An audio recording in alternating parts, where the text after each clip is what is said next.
ನಮಸ್ತೆ ಸ್ನೇಹಿತರೆ, ಇವತ್ತು ನಾವು ಪ್ರಥಮ BA ಇಂಗ್ಲೀಷ್ನಲ್ಲಿ ಪರೀಕ್ಷೆಯ ಅಂತಿಮ ತಯಾರಿಯನ್ನು ಮಾಡಿಕೊಳ್ಳುವಂಥದ್ದು. ಈಗಾಗಲೇ ನಾವು ಪೊಯೆಟ್ರಿಯಲ್ಲಿರುವಂತಹ 8 ಪದ್ಯದ ಸಾರಾಂಶವನ್ನು ಸರಿಯಾಗಿ ತಿಳ್ಕೊಂಡಿದ್ದೇವೆ. 8 ಪದ್ಯದ ಸಾರಾಂಶ ಕನ್ನಡದಲ್ಲೂ ಕೂಡ ತಿಳ್ಕೊಂಡಿದ್ದೇವೆ. ಹಾಗೆ ಇಂಗ್ಲೀಷ್ನಲ್ಲಿರುವ ಸಮ್ಮರಿಯನ್ನು ಕೂಡ ನಿಮಗೆ ನಾನು ಕೊಟ್ಟಿದ್ದೇನೆ. ಇವತ್ತು ನಾವು ಪಾಠದ ಭಾಗದ ಸಮ್ಮರಿಯನ್ನು ತಿಳ್ಕೊಳ್ಳುವ. ಇದರಲ್ಲಿ ನಾನು ಓದ್ಕೊಂಡಿರುವಂಥದ್ದು 4 ಪಾಠಗಳಾಗಿದೆ. ಮುಖ್ಯವಾಗಿ ನೀವು 2 ಪಾಠಗಳನ್ನಾದರೂ ಓದ್ಕೊಳ್ಬೋದು. Of studies, ladies head dresses, necklace ಮತ್ತು ಗಲಿವರ್ ಟ್ರಾವೆಲ್ಸನ್ನು ನಾನು ನೋಡ್ಕೊಂಡಿರುವಂಥದ್ದು. ನೀವು ಅದರಲ್ಲಿ ಪಾಠದಿಂದಲೂ ಕೂಡ ಪ್ರಶ್ನೆಗಳು ಬರ್ತದೆ, ಟಿಪ್ಪಣಿ ಬರೀಲಿಕ್ಕೆ ಬರುವಂಥದ್ದು ಬರ್ತದೆ. ನೀವು ಯಾವುದಾದ್ರೂ ಸುಲಭ ಅಂತ ನಿಮಗೆ ಅನ್ನಿಸುವಂತಹ ಪಾಠಗಳನ್ನು ಓದ್ಕೊಳ್ಳಿ. ನಾನು ಓದಿರುವಂತಹ ಪಾಠಗಳ ಸಮ್ಮರಿಯನ್ನು ನಿಮಗೆ ನಾನು ಹೇಳ್ತಾ ಹೋಗ್ತೇನೆ. ಮೊದಲಿಗೆ ಆಫ್ ಸ್ಟಡೀಸ್. ಫ್ರಾನ್ಸಿಸ್ ಬೇಕನ್ ಅವರು ಬರೆದಿರುವಂತಹ ಈ ಒಂದು ಆಫ್ ಸ್ಟಡಿಯಲ್ಲಿ ಕಲಿಕೆಯ ಬಗ್ಗೆ ಅವರಿಲ್ಲಿ ನಮಗೆ ವಿವರಿಸ್ತಾ ಇದ್ದಾರೆ. ವಿದ್ಯಾಭ್ಯಾಸವನ್ನು ಮಾಡ್ತಾ ಇದ್ದೇವೆ ಅಂತಾದರೆ, ನಾವು ಕಲಿತಾ ಇದ್ದೇವೆ ಅಂತಾದರೆ, ಪ್ರತಿಯೊಬ್ಬರ ಜೀವನದಲ್ಲಿ ಒಂದೊಂದು ಕಾರಣದಿಂದ ನಾವು ಕಲಿಯುವಿಕೆಯನ್ನು ಮಾಡ್ತೇವೆ. ಸ್ಟಡೀಸ್ ಅಂತ ಬಂದಾಗ ನಾವು ಹೆಚ್ಚಿನ ವಿದ್ಯಾಭ್ಯಾಸವನ್ನು ಮಾಡಬೇಕು ಅಂತ ಕಲಿತೇವೆ. ಇನ್ನು ಕೆಲವರು ಪದವಿ ಸಿಗಬೇಕು ಅಂತ ಕಲಿತೇವೆ. ಇನ್ನು ಕೆಲವರು ಟೈಮ್ ಪಾಸಿಗಾಗಿ ಕಲಿಯುವಂಥದ್ದು. ಇನ್ನು ಕೆಲವರು ಮನೆಯವರ ಒತ್ತಾಯಕ್ಕೋಸ್ಕರ ಕಲಿಯುವಂಥದ್ದು. ಇನ್ನು ಕೆಲವರು ಪದವಿಯನ್ನು ಪಡೆಯುವಂಥದ್ದು ಅಥವಾ ವಿದ್ಯಾಭ್ಯಾಸವನ್ನು ಮಾಡಿದರೆ ಹೊರದೇಶಕ್ಕೆ ಹೋಗುವಂಥ ಅವಕಾಶ ಇದೆ ಅಂತ ಮಾಡುವಂಥದ್ದು. ಇನ್ನು ಕೆಲವರು ಹಣಕ್ಕಾಗಿ, ಇನ್ನು ಕೆಲವರು ಸಂತೋಷಕ್ಕಾಗಿ, ಇನ್ನು ಕೆಲವರು ಅವರ ಹವ್ಯಾಸವಾಗಿ ಓದ್ತಾರೆ. ಈ ರೀತಿಯಾಗಿ ಕಲಿಕೆ ಪ್ರತಿಯೊಬ್ಬರ ಜೀವನದಲ್ಲಿ ಬೇರೆ ಬೇರೆ ಪಾಯಿಂಟ್ಸ್ಗಳಿಂದ, ಬೇರೆ ಬೇರೆ ವಿಚಾರಗಳಿಂದ ಕಲಿಕೆ ಆರಂಭ ಆಗ್ತದೆ. ಒಂದು ನಿಜವಾದ ಕಲಿಕೆ ಎನ್ನುವಂಥದ್ದು ಅವನ ಜೀವನದಲ್ಲಿ ಯಾವ ರೀತಿ ಅವನು ತಗೊಳ್ತಾನೆ ಎನ್ನುವಂಥದ್ದನ್ನು ಇಲ್ಲಿ ಫ್ರಾನ್ಸಿಸ್ ಬೇಕನ್ ಅವರು ಆಫ್ ಸ್ಟಡೀಸಲ್ಲಿ ಅವರು ಹೇಳ್ತಾ ಇದ್ದಾರೆ. ಇಲ್ಲಿ ಸಮ್ಮರಿಯನ್ನು ನಾನು ಇಲ್ಲಿ ಟೆಕ್ಸ್ಟ್ ಬುಕ್ಕಲ್ಲಿರುವಂತಹ ಭಾಗವೊಂದಲೇ ಓದ್ಕೊಂಡಿರುವಂಥದ್ದು. ಯಾಕಂದರೆ ಅದು ತುಂಬಾ ಸುಲಭವಾಗಿ ಪಾಯಿಂಟ್ಸ್ಗಳಿದೆ. ಆ ಪಾಯಿಂಟ್ಸ್ಗಳನ್ನೇ ನೀವು ವಿವರಿಸ್ತಾ ಹೋದರೆ ಆಯಿತು. ಪುಟ ಸಂಖ್ಯೆ 64 ನಿಮ್ಮಲ್ಲಿ ಟೆಕ್ಸ್ಟ್ ಬುಕ್ ಇದ್ದರೆ 64ನೇ ಪುಟ ಸಂಖ್ಯೆಯನ್ನು ನೋಡಿಕೊಳ್ಳಿ. ಈ ಪಾಯಿಂಟ್ಸ್ಗಳನ್ನು ಇಟ್ಕೊಂಡು ನಾವು ಪಾಠವನ್ನು, ಈ ಒಂದು ಆಫ್ ಸ್ಟಡಿ ಎನ್ನುವಂತಹ ಪಾಠದ ಸಮ್ಮರಿಯನ್ನು, ಆ ಒಂದು ವಿಚಾರವನ್ನು ಓದ್ತಾ ಹೋಗುವಂಥದ್ದು. ಫ್ರಾನ್ಸಿಸ್ ಬೇಕನ್ ಅವರು ಬರೆದಿರುವಂತಹ ಆಫ್ ಸ್ಟಡಿಯಲ್ಲಿ ಅವರು ಮುಖ್ಯವಾಗಿ ಹೇಳ್ತಾ ಇರುವಂಥದ್ದು ಯಾವುದಕ್ಕೋಸ್ಕರ ಕಲಿಯುವಂಥದ್ದು. ತುಂಬ ಜನ ವಿದ್ಯಾಭ್ಯಾಸವನ್ನು, ಕಲಿಕೆಯನ್ನು ಮಾಡುವಂಥದ್ದು ಸಂತೋಷಕ್ಕಾಗಿ. ಫಸ್ಟ್ ಪಾಯಿಂಟ್ ಸಂತೋಷಕ್ಕಾಗಿ ಅಂತ ಇಲ್ಲಿ ವಿವರಿಸ್ತಾ ಇದ್ದಾರೆ. ಸಂತೋಷಕ್ಕಾಗಿ ಎನ್ನುವಂಥದ್ದನ್ನು ಅವರಿಲ್ಲಿ ಡಿಲೈಟ್ ಅಂತ ಹೇಳ್ತಾ ಇದ್ದಾರೆ.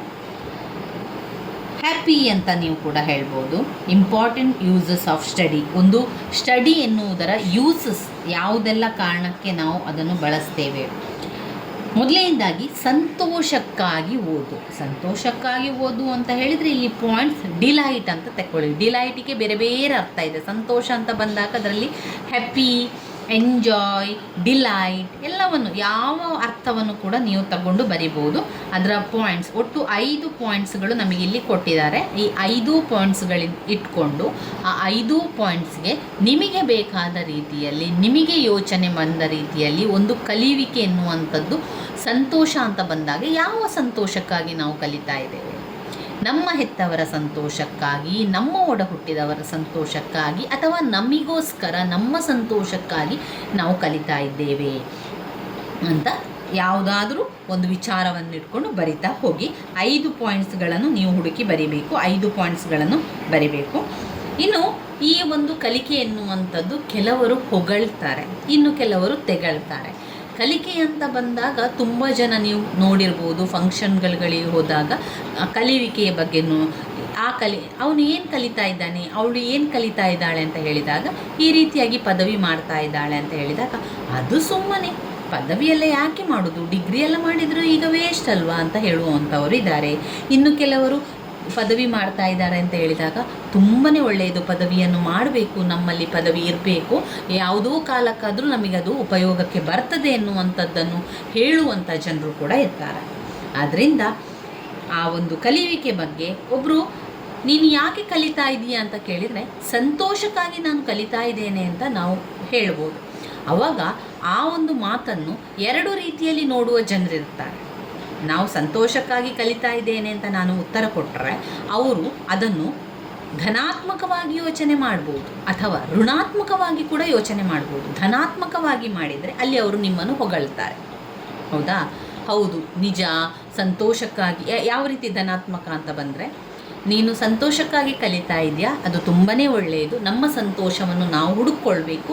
ನಮ್ಮ ಸಂತೋಷ ಕಲಿಯುವಿಕೆಯಲ್ಲಿದೆ ಅಂತಾದರೆ ನಾವು ಕಲಿಯುವಿಕೆಯನ್ನು ಮುಂದುವರಿಸಬೇಕು. ನಿನ್ನ ಸಂತೋಷವನ್ನು ನೀನು ಕಲಿಯುವಿಕೆಯಲ್ಲಿ ಹುಡುಕಿದೀಯಾ, ತುಂಬಾ ಒಳ್ಳೆಯದು, ಅದನ್ನು ಮುಂದುವರಿಸು ಅಂತ ಹೇಳುವವರು ಇರ್ತಾರೆ. ಇನ್ನು ಋಣಾತ್ಮಕವಾಗಿ ಹೇಳುವವರು ನಮಗೆ ಏನು ಮಾಡ್ತಾರೆ, ನಮ್ಮನ್ನು ಡಿಮೋಟಿವೇಶನ್. ಅವರು ನಮಗೆ ಏನು ಹೇಳ್ತಾರೆ, ಸಂತೋಷಕ್ಕಾಗಿ ನೀನು ಕಲಿತಾ ಇದೆಯಾ, ಹಾಗಾದರೆ ನಿನಗೆ ಬೇರೆ ಕಡೆ ಸಂತೋಷವೇ ಇಲ್ವಾ, ಅದಕ್ಕೆ ಯಾಕೆ ನೀನು ಸಂತೋಷಕ್ಕಾಗಿ ಕಲಿಯುವಿಕೆ ಯಾಕೆ ಮಾಡ್ತಾ ಇದೆಯಾ, ಅದು ಸುಮ್ಮನೆ ವೇಸ್ಟ್ ಅಲ್ವಾ, ಆ ರೀತಿ ಮಾಡಿದರೆ ನಿನಗೆ ಏನು ಪ್ರಯೋಜನ, ಆ ರೀತಿ ಹೇಳುವವರು ಕೂಡ ಇರ್ತಾರೆ. ಆದ್ದರಿಂದ ಎರಡೂ ಮುಖಾದವರನ್ನು ಕೂಡ ನೀವು ಈ ಪ್ರಪಂಚದಲ್ಲಿ ಕಾಣ್ತೀರಾ. ಧನಾತ್ಮಕವಾಗಿ ಯೋಚನೆ ಮಾಡುವವರು ಇರ್ತಾರೆ, ಋಣಾತ್ಮಕವಾಗಿ ಯೋಚನೆ ಮಾಡುವವರು ಕೂಡ ಇರ್ತಾರೆ. ನಮ್ಮನ್ನು ಮೋಟಿವೇಟ್ ಮಾಡುವವರು ಕೂಡ ಇರ್ತಾರೆ, ಡಿಮೋಟಿವೇಟ್ ಮಾಡುವವರು ಕೂಡ ಇರ್ತಾರೆ. ಅದರಿಂದ ನಾವು ಮೊದಲನೇ ಪಾಯಿಂಟ್ಸ್ ಆಗಿ ಸಂತೋಷಕ್ಕಾಗಿ ಕಲಿತಾ ಇದ್ದೇನೆ ಅಂತ ಒಂದು ಪಾಯಿಂಟ್ಸನ್ನು ತಗೊಳ್ಳಿ, ಡಿಲೈಟ್. ಎರಡನೆಯದು ಶೃಂಗಾರಕ್ಕಾಗಿ ಕಲಿಯುವಂಥದ್ದು. ಶೃಂಗಾರಕ್ಕಾಗಿ ಕಲಿಯುವಂಥದ್ದು ಅಂತ ಹೇಳಿದರೆ ಇಲ್ಲಿ ಅವರು second uses of study is ornament or enrich our speech. Ornament, ಶೃಂಗಾರಕ್ಕಾಗಿ ಕಲಿತಾ ಇದ್ದೇನೆ ಅಂದರೆ ಏನು, ಆರ್ನಮೆಂಟಿಗೋಸ್ಕರ. ಶೃಂಗಾರ ಅಂದರೆ ಬೇರೆಯವರಿಗೆ ತೋರಿಸಿಕೊಳ್ಳುವುದಕ್ಕೋಸ್ಕರ. ನನ್ನಲ್ಲಿ ಈ ವಿದ್ಯಾಭ್ಯಾಸ ಇದೆ, ನಾನು ಈ ರೀತಿ ಪದವಿಯನ್ನು ಮಾಡಿಕೊಂಡಿದ್ದೇನೆ. ಈಗ ನಮ್ಮ ಹೆಸರಿನ ಮುಂದೆ ಬೇರೆ ಬೇರೆ ಪದವಿಯನ್ನು ಹಾಕುವಂಥದ್ದು, ಅದು ಅವರ ಶೃಂಗಾರಕ್ಕಾಗಿ ಹಾಕ್ತಾ ಇರ್ಬೋದು, ಅಥವಾ ಅವರು ಅದನ್ನು ತೋರಿಕೆಗಾಗಿ ಹಾಕ್ತಾ ಇರ್ಬೋದು. ಅದೊಂದು ಅವರ ಆರ್ನಮೆಂಟ್ಸ್ ರೀತಿಯಲ್ಲಿ ಅವರು ಹಾಕ್ತಾರೆ. ಈಗ ಕಾಗದ, ಮದುವೆ ಇನ್ವಿಟೇಷನ್ ಪತ್ರ, ಮದುವೆ ಕಾಗದ ಇರ್ಬೋದು, ಅಥವಾ ಇನ್ನಿತರ ಯಾವುದೇ ಫಂಕ್ಷನ್ ನಾವು ಕಾಗದ ಪತ್ರದಲ್ಲಿ ನೀವು ಹಾಕ್ತಾ ಇರುವಂಥದ್ದು ನೋಡ್ಬೋದು. ಅವರು ಎಷ್ಟು ವಿದ್ಯಾಭ್ಯಾಸವನ್ನು ಮಾಡಿದ್ದಾರೆ ಎನ್ನುವಂಥದ್ದನ್ನು ಬ್ರ್ಯಾಕೆಟ್ನ ಒಳಗಡೆ ಹಾಕ್ತಾ ಇರ್ತಾರೆ ನೋಡಿ. ಇವರು ಯಾವುದು ಪದವಿ, ಬೇರೆ ಬೇರೆ ಪದವಿಯನ್ನು ಹಾಕುವಂಥದ್ದು, MSc, MS, BSc, BS, MA, B.Ed ಈ ರೀತಿಯಾಗಿ ಪದವಿಗಳನ್ನು ಹಾಕುವಂಥದ್ದು. ಇದು ಒಂದು ಅವರು ಆರ್ನಮೆಂಟಾಗಿ ಅದನ್ನು ಬಳಸ್ಕೊಳ್ತಾರೆ. ಎಲ್ಲ ಕಡೆ ಕೂಡ ಅವರು ಅವರ ವಿದ್ಯಾಭ್ಯಾಸವನ್ನು ಶೃಂಗಾರಕ್ಕಾಗಿ ಬಳಸ್ಕೊಳ್ತಾ ಇದ್ದಾರೆ, ಶೃಂಗಾರಕ್ಕಾಗಿ ಕಲಿಯುವಂಥದ್ದು. ನನಗೆ ಇಷ್ಟು ಪದವಿ ಆಗಿದೆ, ನಾನು ಇಷ್ಟು ಪದವಿ ಕಲಿತಿದ್ದೇನೆ ಎನ್ನುವಂಥದ್ದನ್ನು ಅವರಿಗೆ ಆರ್ನಮೆಂಟಾಗಿ ಅದನ್ನು ಬಳಸಲಿಕ್ಕೆ ಇಷ್ಟ ಇತ್ತು, ಅದಕ್ಕೋಸ್ಕರ ಅವರು ಕಲಿತಾ ಇದ್ದಾರೆ. ಎರಡನೇ ಪಾಯಿಂಟ್, ಶೃಂಗಾರಕ್ಕಾಗಿ. ಆ ಶೃಂಗಾರಕ್ಕಾಗಿ ಎನ್ನುವಂಥ ಅರ್ಥವನ್ನು ನೀವು ಬೇರೆ ಇದರಲ್ಲಿ ಗೂಗಲಲ್ಲಿ ಸರ್ಚ್ ಮಾಡಿ, ಅದಕ್ಕೆ ಇಂಗ್ಲೀಷ್ನಲ್ಲಿರೋ ವರ್ಡ್ ಯಾವುದನ್ನು ಕೂಡ ನೀವು ತಗೊಳ್ಬೋದು. ಅವರು ಕೊಟ್ಟಿರುವಂಥದ್ದು ಆರ್ನಮೆಂಟ್ ಅಂತ ಕೊಟ್ಟಿದ್ದಾರೆ, ನೀವು ಆರ್ನಮೆಂಟ್ ಬದಲಾಗಿ ಬೇರೆ ಯಾವುದಾದ್ರೂ ವರ್ಡ್ ಇದ್ದರೆ ಅದನ್ನು ಕೂಡ ತಗೊಳ್ಬೋದು. ಇನ್ನು ಮೂರನೇದು ಸಾಮರ್ಥ್ಯಕ್ಕಾಗಿ ಕಲಿಯುವಂಥದ್ದು. ನಿನಗೆ ಸಾಮರ್ಥ್ಯ ಇದೆ, ಎಬಿಲಿಟಿ. ಮೂರನೇ ಪಾಯಿಂಟ್ ಯಾವುದು, ಎಬಿಲಿಟಿ ಅಂತ ಬರ್ತದೆ. ಎಬಿಲಿಟಿ ಮೂರನೇ ಪಾಯಿಂಟ್. ಎಬಿಲಿಟಿಯಲ್ಲಿ ಎಬಿಲಿಟಿ ಅಂತ ಬಂದರೆ ಏನು, ಎಬಿಲಿಟಿ ಅಂದರೆ ಸಾಮರ್ಥ್ಯಕ್ಕಾಗಿ ಕಲಿಯೋದು. ಈಗ ನಮಗೆ ಸಾಮರ್ಥ್ಯ ಇದೆ ಅಂತ ಆದರೆ ನಾವು ಕಲಿವಿಕೆಯನ್ನು ಮುಂದುವರಿಸ್ತೇವೆ. ಸಾಮರ್ಥ್ಯ ಅಂದರೆ ಏನು, ಒಂದು ನನಗೆ ಓದಲಿಕ್ಕೆ ಸಾಧ್ಯ ಇದೆ ಅಂತ ಆದರೆ ನಾನು ಪದವಿ ಪರೀಕ್ಷೆಗೆ ಕಟ್ಟುವಂಥದ್ದು. ಒಂದು ಸಾಮರ್ಥ್ಯ, ನನ್ನಲ್ಲಿ ದುಡ್ಡಿದ್ರೆ ಮಾತ್ರ ಕಲೀಲಿಕ್ಕೆ ಸಾಧ್ಯ. ಈಗ ದುಡ್ಡೇ ಇಲ್ಲದವ ಒಬ್ಬ ತುಂಬಾ ಬಡವ ಇದ್ದಾನೆ, ಅವನಿಗೆ ಕಲಿಯುವಂತಹ ಸಾಮರ್ಥ್ಯ ಇದೆ, ಓದುವಂತಹ ಸಾಮರ್ಥ್ಯ ಇದೆ ಅಂತ ಆದರೆ ಅವನಲ್ಲಿ ದುಡ್ಡಿಲ್ಲ, ದುಡ್ಡು ಕೊಡುವಂಥ ಸಾಮರ್ಥ್ಯ ಅವನಲ್ಲಿಲ್ಲ. ದುಡ್ಡು ಕೊಡುವಂತಹ ಸಾಮರ್ಥ್ಯ ಇದ್ದರೆ ಅವನು ಆ ಒಂದು ಕಲಿವಿಕೆಯನ್ನು ಮಾಡ್ತಾ ಇದ್ದ, ಆ ಒಂದು ಸಾಮರ್ಥ್ಯ ಕೂಡ ಬೇರೆ ಆಗಿರುತ್ತೆ. ಸಾಮರ್ಥ್ಯದಲ್ಲಿ ಎರಡು ವಿಧವನ್ನು ನಾವು ಕಾಣ್ಬೋದು. ಒಂದು ಕಲಿವಿಕೆಯನ್ನು ಮಾಡುವ ಸಾಮರ್ಥ್ಯ, ಮತ್ತೊಂದು ಕಲಿವಿಕೆಗೆ ಹಣವನ್ನು ಕೊಟ್ಟು ಸೇರುವಂತಹ ಸಾಮರ್ಥ್ಯ. ಇಲ್ಲಿ ಕಲಿವಿಕೆಯ ಸಾಮರ್ಥ್ಯ ಅಂದರೆ ನನಗೆ ಓದುವಂತಹ ಸಾಮರ್ಥ್ಯ ಇದೆ, ನನಗೆ ಓದ್ತಾಯಿದ್ದೇನೆ, ನನಗೆ ಓದಲಿಕ್ಕೆ ಸಾಧ್ಯ, ನಾನು ಪರೀಕ್ಷೆಗೆ ಬರೀಲಿಕ್ಕೆ ಸಾಧ್ಯ ಅಂತ ಇರುವಂತಹ ಸಾಮರ್ಥ್ಯ ಇರುವವರು ಪರೀಕ್ಷೆಗೆ ನಾವು ಕಟ್ಟುವಂಥದ್ದು. ನನಗೆ ಪದವಿಯನ್ನು ಮಾಡುವಂಥ ಸಾಮರ್ಥ್ಯ ಇದೆ, ನಾನು ಮಾಡ್ತೇನೆ, ನನಗೆ ಆ ಸಾಮರ್ಥ್ಯ ಇದೆ ಎನ್ನುವಂಥದ್ದು. ಅದರಿಂದ ಕೆಲವರು ವಿದ್ಯಾಭ್ಯಾಸವನ್ನು ಬೇರೆ ಬೇರೆ ವಿದ್ಯಾಭ್ಯಾಸವನ್ನು ಮಾಡ್ತಾರೆ, ಅದು ಅವರವರ ಸಾಮರ್ಥ್ಯಕ್ಕೆ ತಕ್ಕಂತೆ. ಈಗ ನಾನು ಬಿ ಎ ಪದವಿಯನ್ನು ಮಾಡ್ತಾ ಇದ್ದೇನೆ ಅಂತಾದರೆ ಅದು ನನ್ನ ಸಾಮರ್ಥ್ಯಕ್ಕನುಗುಣವಾಗಿ ನಾನು ಬಿ ಎ ಪದವಿಯನ್ನು ಮಾಡಲಿಕ್ಕೆ ಸಾಮರ್ಥ್ಯ ನನಗೆ ಇದೆ. ಆ ಕಾರಣಕ್ಕೋಸ್ಕರ ನಾನು ಬಿ ಎ ಪದವಿಯನ್ನು ತೆಗೆದುಕೊಂಡೆ. ಈಗ ಒಂದು ವೇಳೆ ಬೇರೆ ವಿದ್ಯಾಭ್ಯಾಸ MBBS ಅನ್ನು ಮಾಡುವಂಥ ಸಾಮರ್ಥ್ಯ ನನ್ನಲ್ಲಿಲ್ಲ, ಅದರಿಂದ ನಾನು ಆ ಪದವಿಯನ್ನು ಪಡೆದುಕೊಳ್ಳಿಲ್ಲ, ಅಥವಾ ನಾನು ಆ ಒಂದು ಸಾಮರ್ಥ್ಯ ನನ್ನಲ್ಲಿಲ್ಲದ ಕಾರಣ ನಾನು ಅದನ್ನು ಕಲಿತಿಲ್ಲ. ಈ ರೀತಿಯಾಗಿ ಸಾಮರ್ಥ್ಯ ಇದ್ದಾಗ ನಾವು ಅದನ್ನು ಕಲಿಯುವಂಥದ್ದು. ಆ ಒಂದು ಪಾಯಿಂಟ್ಸ್ ಎಬಿಲಿಟಿ ಅಂತ ಹಾಕ್ಕೊಳ್ಳಿ. ಅದಾದಮೇಲೆ 4ನೇ ಪಾಯಿಂಟ್ ತೀರ್ಪಿಗಾಗಿ ಅಂದರೆ ಒಂದು ಡಿಸಿಷನ್ ತಗೊಳ್ಬೇಕು. ಇಲ್ಲಿದೆ ನೋಡಿ, ಪುಟ ಸಂಖ್ಯೆ 64 ಮತ್ತು 65ರಲ್ಲಿದೆ. ಡಿಸಿಷನ್ ಮೇಕಿಂಗ್ ಮಾಡಲಿಕ್ಕೆ, ಪ್ಲ್ಯಾನಿಂಗ್ ಮಾಡಲಿಕ್ಕೆ ಅದೆಲ್ಲ ಕೂಡ ಬರ್ತದೆ ಇದರಲ್ಲಿ. ಜಡ್ಜ್ಮೆಂಟ್, ಡಿಸಿಷನ್ ಮೇಕಿಂಗೋಸ್ಕರ ನಾನು ಪದವಿಯನ್ನು ಮಾಡ್ತಾ ಇದ್ದೇನೆ, ಯಾಕೆ ಮಾಡ್ತಾ ಇದ್ದೇನೆ, ಯಾರಾದರೂ ಒಬ್ಬರು ಬಂದು ಏನಾದರೂ ನನ್ನಲ್ಲಿ ಕೇಳಿದಾಗ ನನಗೆ ತೀರ್ಪನ್ನು ಕೊಡುವಂತಹ ಸಾಮರ್ಥ್ಯ ಇರಬೇಕು. ತೀರ್ಪನ್ನು ಕೊಡಲಿಕ್ಕೆ ನನಗೆ ಗೊತ್ತಿದ್ದರೆ ಮಾತ್ರ ಗೊತ್ತಿರಬೇಕು, ಆಗ ಆ ವಿಚಾರದಲ್ಲಿ ನಾನು ಮಾತನಾಡ್ಬೋದು ಎನ್ನುವ ಕಾರಣದಿಂದಾಗಿ ನಾನು ಒಂದು ತೀರ್ಪಿಗಾಗಿ ಕಲಿತಾ ಇದ್ದೇನೆ. ಡಿಸಿಷನ್ ಮೇಕಿಂಗೋಸ್ಕರ. 4ನೇ ಪಾಯಿಂಟ್ ಏನು, ಡಿಸಿಷನ್ ಮೇಕಿಂಗ್ ಆಗಿ ತಗೊಳ್ಳಿ. ಡಿಸಿಷನ್ ಮೇಕಿಂಗ್ ಅಂದರೆ ತೀರ್ಪಿಗಾಗಿ, ಯಾವುದೋ ಒಂದು ವಿಚಾರದ ಬಗ್ಗೆ ನನ್ನಲ್ಲಿ ಕೇಳಲು ಬಂದಾಗ ನನಗೆ ಆ ಒಂದು ತೀರ್ಪನ್ನು ಕೊಡುವಂತಹದ್ದು ಗೊತ್ತಿರಬೇಕು ಅಂತಾದರೆ ನಾನು ಪದವಿಯನ್ನು ಮಾಡಬೇಕು. ಆ ಪದವಿಯನ್ನು ಮಾಡಿದರೆ ಮಾತ್ರ ನನಗೆ ಆ ಡಿಸಿಷನ್ ಮೇಕಿಂಗ್ ಮಾಡಲಿಕ್ಕೆ ನನಗೆ ಸಾಧ್ಯ ಇದೆ. ಅಂತಹ ಸಂದರ್ಭದಲ್ಲಿ ನಾವು ಆ ಒಂದು ಪದವಿಯನ್ನು ಕಲಿಯುವಂಥದ್ದು. ಈಗ ನಾವು LLB ಮಾಡಬೇಕು, ವಕೀಲ ವೃತ್ತಿಯನ್ನು ಮಾಡಬೇಕು ಅಂತಾದರೆ ಅಲ್ಲಿ ನನಗೆ ಆ ಒಂದು ವಕೀಲ ವೃತ್ತಿಯಲ್ಲಿ ಸರಿಯಾದ ನಿರ್ಧಾರವನ್ನು ತಗೊಳ್ಬೇಕು, ಸರಿಯಾದ ತೀರ್ಮಾನವನ್ನು ನಾನು ಕೊಡಬೇಕು ಅಂತಾದರೆ, ಡಿಸಿಷನ್ ಮೇಕಿಂಗ್ ಮಾಡಬೇಕು ಅಂತಾದರೆ ನಾನು ಆ ಒಂದು ಪದವಿಯನ್ನು ಪಡ್ಕೊಳ್ಬೇಕು. ಯಾವ ಪದವಿ? LLB ಪದವಿಯನ್ನು ಪಡ್ಕೊಳ್ಬೇಕು. ಇದೇ ರೀತಿ ಒಂದು ವಿದ್ಯಾಭ್ಯಾಸ ಆಫ್ ಸ್ಟಡೀಸ್, ಅದರಲ್ಲಿ ಪ್ರಕಾರ ಕಲಿಕೆ ಎನ್ನುವಂಥದ್ದು ಒಂದು ತೀರ್ಪಿಗಾಗಿ ಕೂಡ ನಾವು ಕಲಿಯುವಂಥದ್ದು. ಇನ್ನು 5ನೇ ಪಾಯಿಂಟ್ಸ್ ಬಂದಾಗ ಪ್ರಯೋಗ ಅಗತ್ಯ. ಈ ಒಂದು ಕಲಿಕೆ ಎನ್ನುವಂಥದ್ದಲ್ಲಿ ಪ್ರಾಕ್ಟೀಸ್, ಪ್ಲ್ಯಾನಿಂಗ್ ತುಂಬಾ ಮುಖ್ಯ. ಪ್ಲ್ಯಾನಿಂಗ್ ಆ್ಯಂಡ್ ಡಿಸಿಷನ್ ಮೇಕಿಂಗ್ ಅದು ತೀರ್ಪಿಗಾಗಿ ವಿಷಯದಲ್ಲಿ ಬರ್ತದೆ. ಇನ್ನು ನೆಕ್ಸ್ಟ್ 5ನೇ ಪಾಯಿಂಟ್ ಪ್ರಯೋಗ ಅಗತ್ಯ. ಪ್ಲ್ಯಾನ್ ಮತ್ತು ಜಡ್ಜ್ ಅಲ್ಲಿ ಪ್ರಾಕ್ಟಿಕಲ್ ಬೇಕು. ಪ್ರಾಕ್ಟಿಕಲ್ ಇದ್ದಾಗ ಯಾವುದೇ ಒಂದು ಪದವಿಯನ್ನು ನಾನು ಕಲಿತಾ ಇದ್ದೇನೆ ಅಂತಂದರೆ ಅಲ್ಲಿ ಪ್ರಾಕ್ಟಿಕಲ್ ಆಗಿ ನಾನು ಓದ್ಕೊಳ್ಬೇಕು, ಆ ಪರೀಕ್ಷೆಯನ್ನು ಬರೀಬೇಕು. ಆ ಪ್ರಾಕ್ಟಿಕಲ್ ಆಗಿ ಓದ್ಕೊಂಡು ಪರೀಕ್ಷೆಯನ್ನು ಬರಿತಾ ಇದ್ದೇನೆ ಅಂತಾದರೆ ನನಗೆ ಆ ಒಂದು ಪ್ರಯೋಗ ಅಗತ್ಯ ಇದೆ ಎನ್ನುವಂಥದ್ದನ್ನು ಇಲ್ಲಿ ಹೇಳುವಂಥದ್ದು. ಒಟ್ಟು 5 ಪಾಯಿಂಟ್ಸ್ ಇದೆ. ಈ 5 ಪಾಯಿಂಟ್ಸನ್ನು ಕಲಿತುಕೊಳ್ಳಿ. 5 ಪಾಯಿಂಟ್ಸನ್ನು ಬೇಕಾದ ರೀತಿಯಲ್ಲಿ ಬರಿತಾ ಹೋಗಿ ಸ್ನೇಹಿತರೆ. ಇದರಲ್ಲಿ ವಿವರಣೆಯನ್ನು ಬರೆಯುವಾಗ ಕೆಲವರು ಹೊಗಳುವಂಥವರಿದ್ದಾರೆ, ಅವರಲ್ಲಿ ತೆಗಳುವಂಥವರಿದ್ದಾರೆ, ಕೆಲವರು ಮೋಟಿವೇಶನ್ ಮಾಡ್ತಾರೆ, ನಮಗೆ ಇನ್ನು ಡಿಮೋಟಿವೇಶನ್ ಮಾಡ್ತಾರೆ. ಇದನ್ನೆಲ್ಲವನ್ನು ಕೂಡ ಆಫ್ ಸ್ಟಡಿಯಲ್ಲಿ ಹಾಕಿ ತುಂಬಾ ಸುಲಭ ಇದೆ. ಈ ಒಂದು ಪಾಠದಿಂದ ಪ್ರಶ್ನೆಗಳು ಬಂದರೆ ಇದನ್ನು ಆಯ್ಕೆ ಮಾಡಿಕೊಳ್ಳಿ. ಇದು ತುಂಬಾ ಸುಲಭವಿರುವಂತಹ ಪಾಠ. ಇದರಲ್ಲಿ 5 ಪಾಯಿಂಟ್ಸನ್ನು ಫಸ್ಟಿಗೆ ಆರಂಭದಲ್ಲಿ ಒಂದು ಸ್ವಲ್ಪ ಸ್ಟಡಿಯ ಬಗ್ಗೆ ಬರೀರಿ. ಸ್ಟಡಿ ಎಲ್ಲರಿಗೂ ಬೇಕು, ಕಲಿಕೆ ಎನ್ನುವಂಥದ್ದು ಪ್ರತಿಯೊಬ್ಬರಿಗೂ ಬೇಕು ಅಂತ ಬರೀರಿ. ನಂತರ ಈ 5 ಪಾಯಿಂಟ್ಸ್ಗಳನ್ನು ಬರೀರಿ, ತುಂಬಾ ಸುಲಭ ಇದೆ. 1ನೇ ಪಾಯಿಂಟ್ ಡಿಲೈಟ್, 2ನೇ ಪಾಯಿಂಟ್ ಆರ್ನಮೆಂಟ್, 3ನೇ ಪಾಯಿಂಟ್ ಎಬಿಲಿಟಿ, 4ನೇ point decision making, planning and decision making, ಪ್ರಯೋಗ ಅಗತ್ಯ, ಪ್ಲ್ಯಾನ್ಸ್ ಆ್ಯಂಡ್ ಜಡ್ಜ್, ಪ್ರಾಕ್ಟಿಕಲ್ ಬೇಕು. ಈ 5 ಪಾಯಿಂಟ್ಸ್ಗಳನ್ನು ಮೊದಲಿಗೆ ಬರೆಯಿರಿ. ನಂತರ ಒಂದೊಂದು ಪಾಯಿಂಟ್ಸನ್ನು ವಿವರಿಸ್ತಾ ಬರೆಯಿರಿ. ಸಾಧ್ಯ ಆದಷ್ಟು 3 ಪುಟ ಬರಿತಾ ಹೋಗಿ.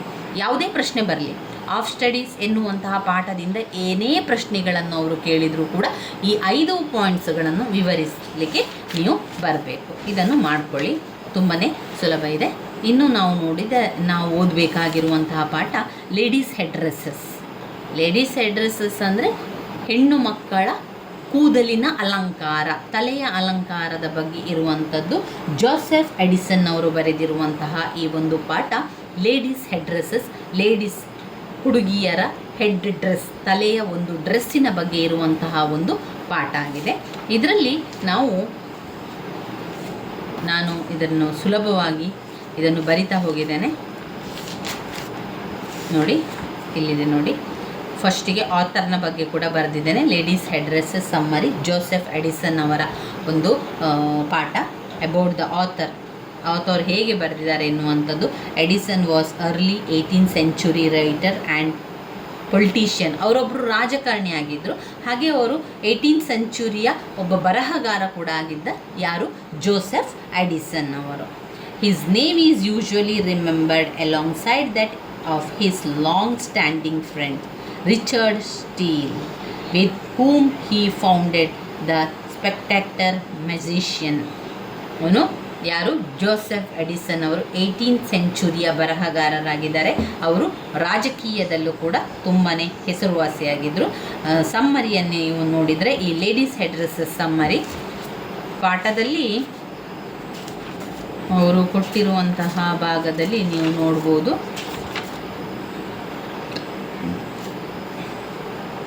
ನೋಡಿ, ಇಲ್ಲಿ ಲೆಟರ್ ಸಮ್ ಅಪ್ ಕೂಡ ಇದೆ. ಇದರಲ್ಲಿ ಯಾವ ರೀತಿ ಬರ್ತದೆ ಅಂತ ನೀವು ನೋಡ್ತಾ ಹೋಗಿ, ನಾನು ನಿಮಗೆ ಅದರ ವಿವರಣೆಯನ್ನು ಕೊಡ್ತಾ ಹೋಗ್ತೇನೆ. 18ನೇ ಶತಮಾನದಲ್ಲಿ ಮಹಿಳೆಯರು ತುಂಬಾ ಸುಂದರವಾಗಿ ಕಾಣಲು ಏನು ಮಾಡ್ತಾಯಿದ್ರು? ಅವರು ಕೃತಕ ತಲೆಯ ಡ್ರೆಸ್ಸನ್ನು ಮಾಡ್ಕೊಳ್ತಾ ಇದ್ರು. ಅವರ ನೈಸರ್ಗಿಕವಾಗಿ ಇರುವ ಸುಂದರವನ್ನು ಬಿಟ್ಟು ಕೃತಕವಾಗಿ ತಲೆಗೆ ಏನು ಅಳವಡಿಸಿಕೊಂಡು ಅವರು ಕೃತಕ ಸೌಂದರ್ಯದಿಂದ ಕಾಣ್ತಾ ಇದ್ರು. ಇದು ಯಾವಾಗ ಅಂತ ಹೇಳಿದರೆ 18ನೇ ಶತಮಾನದಲ್ಲಿ. ಅವರು 18ನೇ ಶತಮಾನದ ಬರಹಗಾರರಾಗಿದ್ದರು. 18ನೇ ಶತಮಾನದ ವಿಷಯವನ್ನು ಅವರಿಲ್ಲಿ ನಮಗೆ ವಿವರಿಸ್ತಾ ಇರುವಂಥದ್ದು. ಅನಾಲಿಸಿಸ್ 78ನೇ ಪುಟ ಸಂಖ್ಯೆಯಲ್ಲಿದೆ ನೋಡಿ. ನಾನು ಕೂಡ ಸಮ್ಮರಿಯನ್ನು ಬರೆದಿದ್ದೇನೆ, ಅದು ನಿಮಗೆ ತೋರಿಸ್ತೇನೆ. ಅದು ಸುಲಭವಾಗಿರುವಂಥ, ಸರಳವಾಗಿರುವಂಥದ್ದು ಮತ್ತು ಪಾಯಿಂಟ್ಸ್ ರೀತಿಯಲ್ಲಿ ಬರೆದಿರುವಂಥ ಸಮ್ಮರಿ. ಆ ಪಾಯಿಂಟ್ಸ್ ನನಗೆ ಸುಲಭ ಆಗಲಿ ಎನ್ನುವ ಕಾರಣದಿಂದಾಗಿ ನಾನು ಪಾಯಿಂಟ್ಸ್ ರೀತಿಯಲ್ಲಿ ಬರೆದು ಓದ್ಕೊಂಡಿರುವಂಥದ್ದು. ನಿಮಗೆ ಅದು ಸುಲಭ ಅಂತ ಅನ್ನಿಸಿದರೆ ಅದನ್ನು ಓದ್ಕೊಳ್ಬೋದು. ಇಲ್ಲಾಂತಂದರೆ ನೀವು ಟೆಕ್ಸ್ಟ್ ಬುಕ್ಕಲ್ಲಿ ಕೊಟ್ಟಿರುವಂಥ ಅನಾಲಿಸಸನ್ನು ನೋಡ್ಕೊಳ್ಳಿ. 78ನೇ ಪುಟ ಸಂಖ್ಯೆಯಲ್ಲಿ ಅದರ ಅನಾಲಿಸಸನ್ನು ಕೊಟ್ಟಿದ್ದಾರೆ. ಇಲ್ಲಿ ಲೇಖಕರು ಹೇಳ್ತಾ ಇದ್ದಾರೆ, 18ನೇ ಶತಮಾನದಲ್ಲಿ ಮಹಿಳೆಯರು ಸುಂದರವಾಗಿ ಕಾಣಲಿಕ್ಕೆ ಕೃತಕವಾಗಿ ತಲೆಗೆ ಏನನ್ನು ಬಳಸ್ತಾ ಇದ್ರು, ತಲೆಗೆ ಡ್ರೆಸ್ಸನ್ನು ಮಾಡಿಕೊಳ್ತಾ ಇದ್ರು. ಅದರ ಮುಖಾಂತರ ಅವರು ಸುಂದರವನ್ನು ಕಾಣ್ತಾ ಇದ್ರು. ಡ್ರೆಸ್ ಮೌಲ್ಯವನ್ನು ತೋರಿಸಬೇಕು. ನಿಜವಾದ ಸುಂದರಿಯು, ನಿಜವಾದ ಬ್ಯೂಟಿ ಅಲಂಕಾರದಿಂದ ದೇಹವನ್ನು ಸುಂದರಗೊಳಿಸುವುದು ಬೇಡ. ಇಲ್ಲಿ ಲೇಖಕರು ಹೇಳ್ತಾ ಇದ್ದಾರೆ, ನಿಜವಾಗಿ ಅವರು ಹೇಗಿದ್ದಾರೋ ಅದೇ ರೀತಿಯಾಗಿರಬೇಕೇ ಹೊರತು ಅದಕ್ಕೆ ಕೃತಕವಾಗಿ ಏನಾದರೂ ಬಳಸಿಕೊಂಡು ಸುಂದರತೆಯಿಂದ ಕಂಡ್ರೆ ಅದು ನಿಜವಾದ ಸುಂದರತೆ ಅಲ್ಲ ಅಂತ ಹೇಳುವಂಥದ್ದು. ಅವರು ಪಾಯಿಂಟ್ ರೀತಿಯಲ್ಲಿ ನಾನು ಬರೆದಿದ್ದೇನೆ. ಇದರಲ್ಲಿ ಒಂದು 10 ಪಾಯಿಂಟ್ಸನ್ನು ಬರೆದಿದ್ದೇನೆ. ಒಂದೊಂದು ಪಾಯಿಂಟ್ಸ್ ರೀತಿಯಲ್ಲಿ ನೋಡೋದಾದರೆ, ಅವರು ಲೇಡೀಸ್ ಹೆಡ್ ಡ್ರೆಸ್ ಮಾಡ್ಕೊಳ್ತಾ ಇದ್ದಾರೆ. ಅವರು ಗ್ರಾಸ್ ಹೋಪರ್ಗೆ ಹೋಲಿಸ್ತಾ ಇದ್ದಾರೆ. ಇಲ್ಲಿ ತುಂಬ ಎತ್ತರವಾಗಿ ಕಾಣ್ತಾ ಇದ್ದಾರೆ. ಇಲ್ಲಿ ಲೇಖಕರು ಮೊದಲನೇ ಪಾಯಿಂಟ್ಸಲ್ಲಿ ಗ್ರಾಸ್ ಹೋಪರಿಗೆ ಹುಡುಗಿಯರ ತಲೆಯ ಶೃಂಗಾರವನ್ನು ಹೇಳ್ತಾ ಇದ್ದಾರೆ.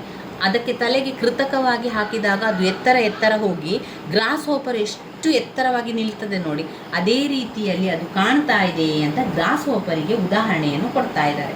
ತುಂಬ ಎತ್ತರವಾಗಿ ಕಾಣ್ತಾ ಇದ್ದಾರೆ ಎನ್ನುವಂಥದ್ದು. ಈ ಹೆಡ್ ಡ್ರೆಸ್ ಹಾಕಿದ ಮಹಿಳೆಯರು 30 ಡಿಗ್ರಿ ಹಾಗೆ ಕಾಣ್ತದೆ.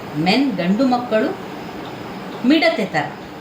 ಇಲ್ಲಿ ಮಹಿಳೆಯರು ತಲೆಗೆ ಕೃತಕವಾಗಿ ಕೂದಲುಗಳನ್ನು ಹಾಕಿಕೊಂಡು ಅಲಂಕಾರ ಮಾಡಿದರೆ ಅವರದ್ದು ಒಂದು ರೀತಿಯ 30 ಡಿಗ್ರಿಯಲ್ಲಿರುವಂತೆ ಅವರಿದ್ದರೆ, ಗಂಡು ಮಕ್ಕಳೆಲ್ಲ ಚಿಕ್ಕದಾಗಿ ಕಾಣ್ತಾರೆ. ಅಂದರೆ ಮಿಡತೆಯ ಥರ.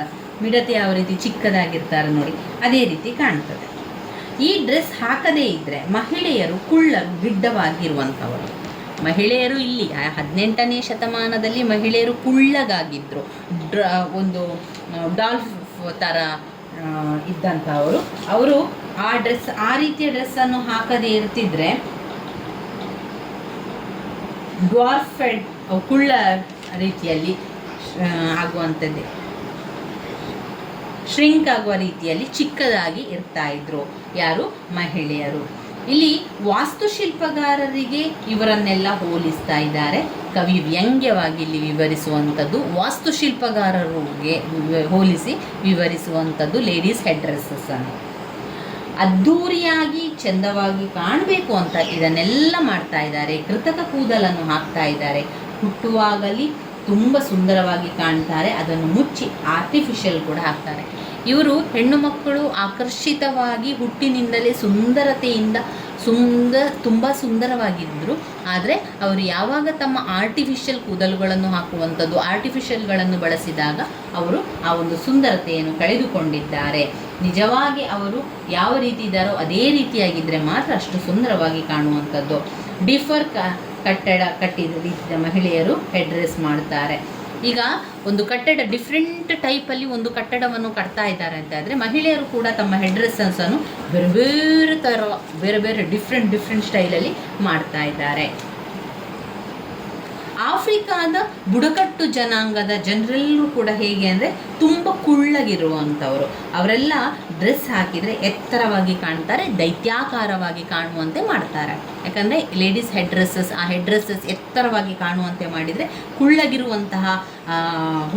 ಕುಳ್ಳಗಿರುವಂತಹ ಆಫ್ರಿಕಾದ ಬುಡಕಟ್ಟು ಜನರು ಕೂಡ ಎತ್ತರವಾಗಿ ದೈತ್ಯಾಕಾರವಾಗಿ ಕಾಣ್ತಾರೆ. ಲೇಖಕರ ಅಭಿಪ್ರಾಯ ಏನು ಅಂತ ಹೇಳಿದರೆ, ಈ ರೀತಿಯಾಗಿ ಕೃತಕವಾಗಿ ಮಾಡಿ ಅದ್ಭುತ ಅಲಂಕಾರ ಮಾಡುವ ಬದಲು ನ್ಯಾಚುರಲ್ ಆಗಿ ಯಾವ ರೀತಿ ಇದ್ದಾರೆ ಅದೇ ರೀತಿಯಾಗಿದ್ದರೆ ಅದುವೇ ನಿಜವಾಗಿ ಚಂದ ಅಂತ ಲೇಖಕರು ಕಿವಿ ಮಾತನ್ನು ಕೂಡ ಹೇಳ್ತಾರೆ. ಅಂಥ ಸಂದರ್ಭದಲ್ಲಿ ಒಬ್ಬ ಅದ್ಭುತ ಸನ್ಯಾಸಿ ಬರ್ತಾನೆ. ಸನ್ಯಾಸಿ ಥೋಮಸ್ ಎನ್ನುವಂಥವನು. ಥೋಮಸ್ ಸನ್ಯಾಸಿ ಬರುವಂಥದ್ದು. ಥೋಮಸ್ ಅವರು ಟೀಕೆಯನ್ನು ಮಾಡ್ತಾರೆ. ಲೇಡೀಸ್ ಹೆಡ್ ಡ್ರೆಸ್ಸಸ್ ಟೀಕೆ ಮಾಡಿ ಕಿವಿ ಮಾತು ಕೂಡ ಹೇಳ್ತಾರೆ.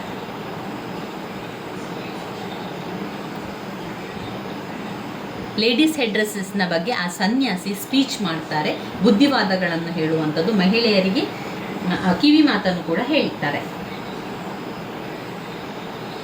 ಆ ಕಿವಿ ಮಾತಿಗೆ ಸನ್ಯಾಸಿಯವರು ಹೇಳಿದಂತಹ ಕಿವಿ ಮಾತಿಗೆ ಕೆಲವು ಮಹಿಳೆಯರು ಸರಿಯಾಗಿ ಕೇಳಿಸಿಕೊಂಡು ಅದನ್ನು ಬಿಟ್ಟು ಬಿಡ್ತಾರೆ. ಇನ್ನು ಕೆಲವು ಹೆಂಗಸರು ಒಂದು ಕಿವಿಯಿಂದ ಕೇಳಿ ಇನ್ನೊಂದು ಕಿವಿಯಲ್ಲಿ ಬಿಟ್ಟು ಬಿಡ್ತಾರೆ. ಕೆಲವರು ಆ ಸನ್ಯಾಸಿಯ ಮಾತನ್ನು ಕೇಳಿ ಸಂಪೂರ್ಣ ಅವರು ಹೇಳಿದಂತೆ ತಿಳ್ಕೊಳ್ತಾರೆ. ಅವರು ಆ ರೀತಿಯ ಒಂದು ಕೃತಕ ತಲೆ ಹಾಕುವುದನ್ನು ಗುಡ್ಡೆ ಹಾಕಿ ಬೆಂಕಿ ಹಾಕಿ ಸುಡುತ್ತಾರೆ. ಇನ್ನು ಕೆಲವರು ಅದನ್ನು ಅದೇ ಚಾಳಿಯನ್ನು ಮತ್ತೆ ಮುಂದುವರಿಸಿಕೊಂಡು ಹೋಗ್ತಾರೆ. ಕೆಲವು ಶ್ರೀಮಂತ ವರ್ಗದ ಮಹಿಳೆಯರು ಅದನ್ನು ಬಿಡಲಿಲ್ಲ, ತುಂಬ ದುಂದು ವೆಚ್ಚವನ್ನು ಮಾಡಿ ಹೆಡ್ ಡ್ರೆಸ್ಸನ್ನು ಮಾಡ್ತಾ ಮುಂದುವರಿಸ್ತಾರೆ. ಈ ಪ್ರಕೃತಿಯ ಪ್ರತಿಯೊಬ್ಬ ಮಹಿಳೆಯೂ ಕೂಡ ಅವರದೇ ಆದ ರೀತಿಯಲ್ಲಿ ಸುಂದರತೆಯಿಂದ ಕಾಣ್ತಾಳೆ. ಸುಂದರತೆಯನ್ನು ಆ ದೇವರು ಕೊಟ್ಟಿದ್ದಾರೆ.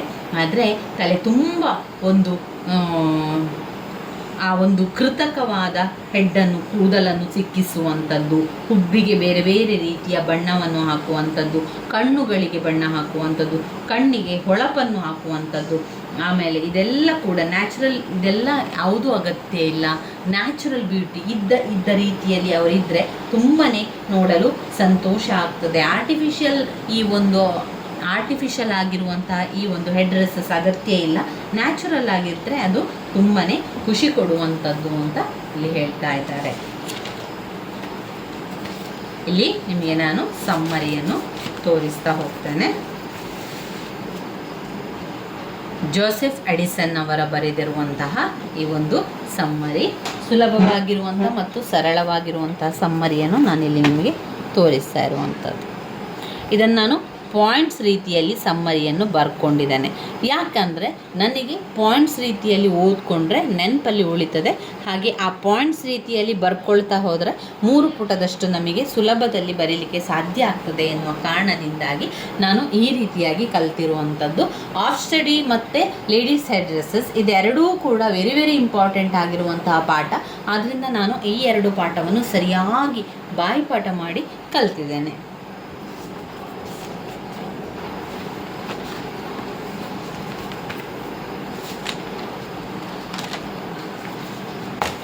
ನೋಡಿ, ಇದು ಪಾಯಿಂಟ್ಸ್ ಇಲ್ಲದಂತಹ ಸಮ್ಮರಿ.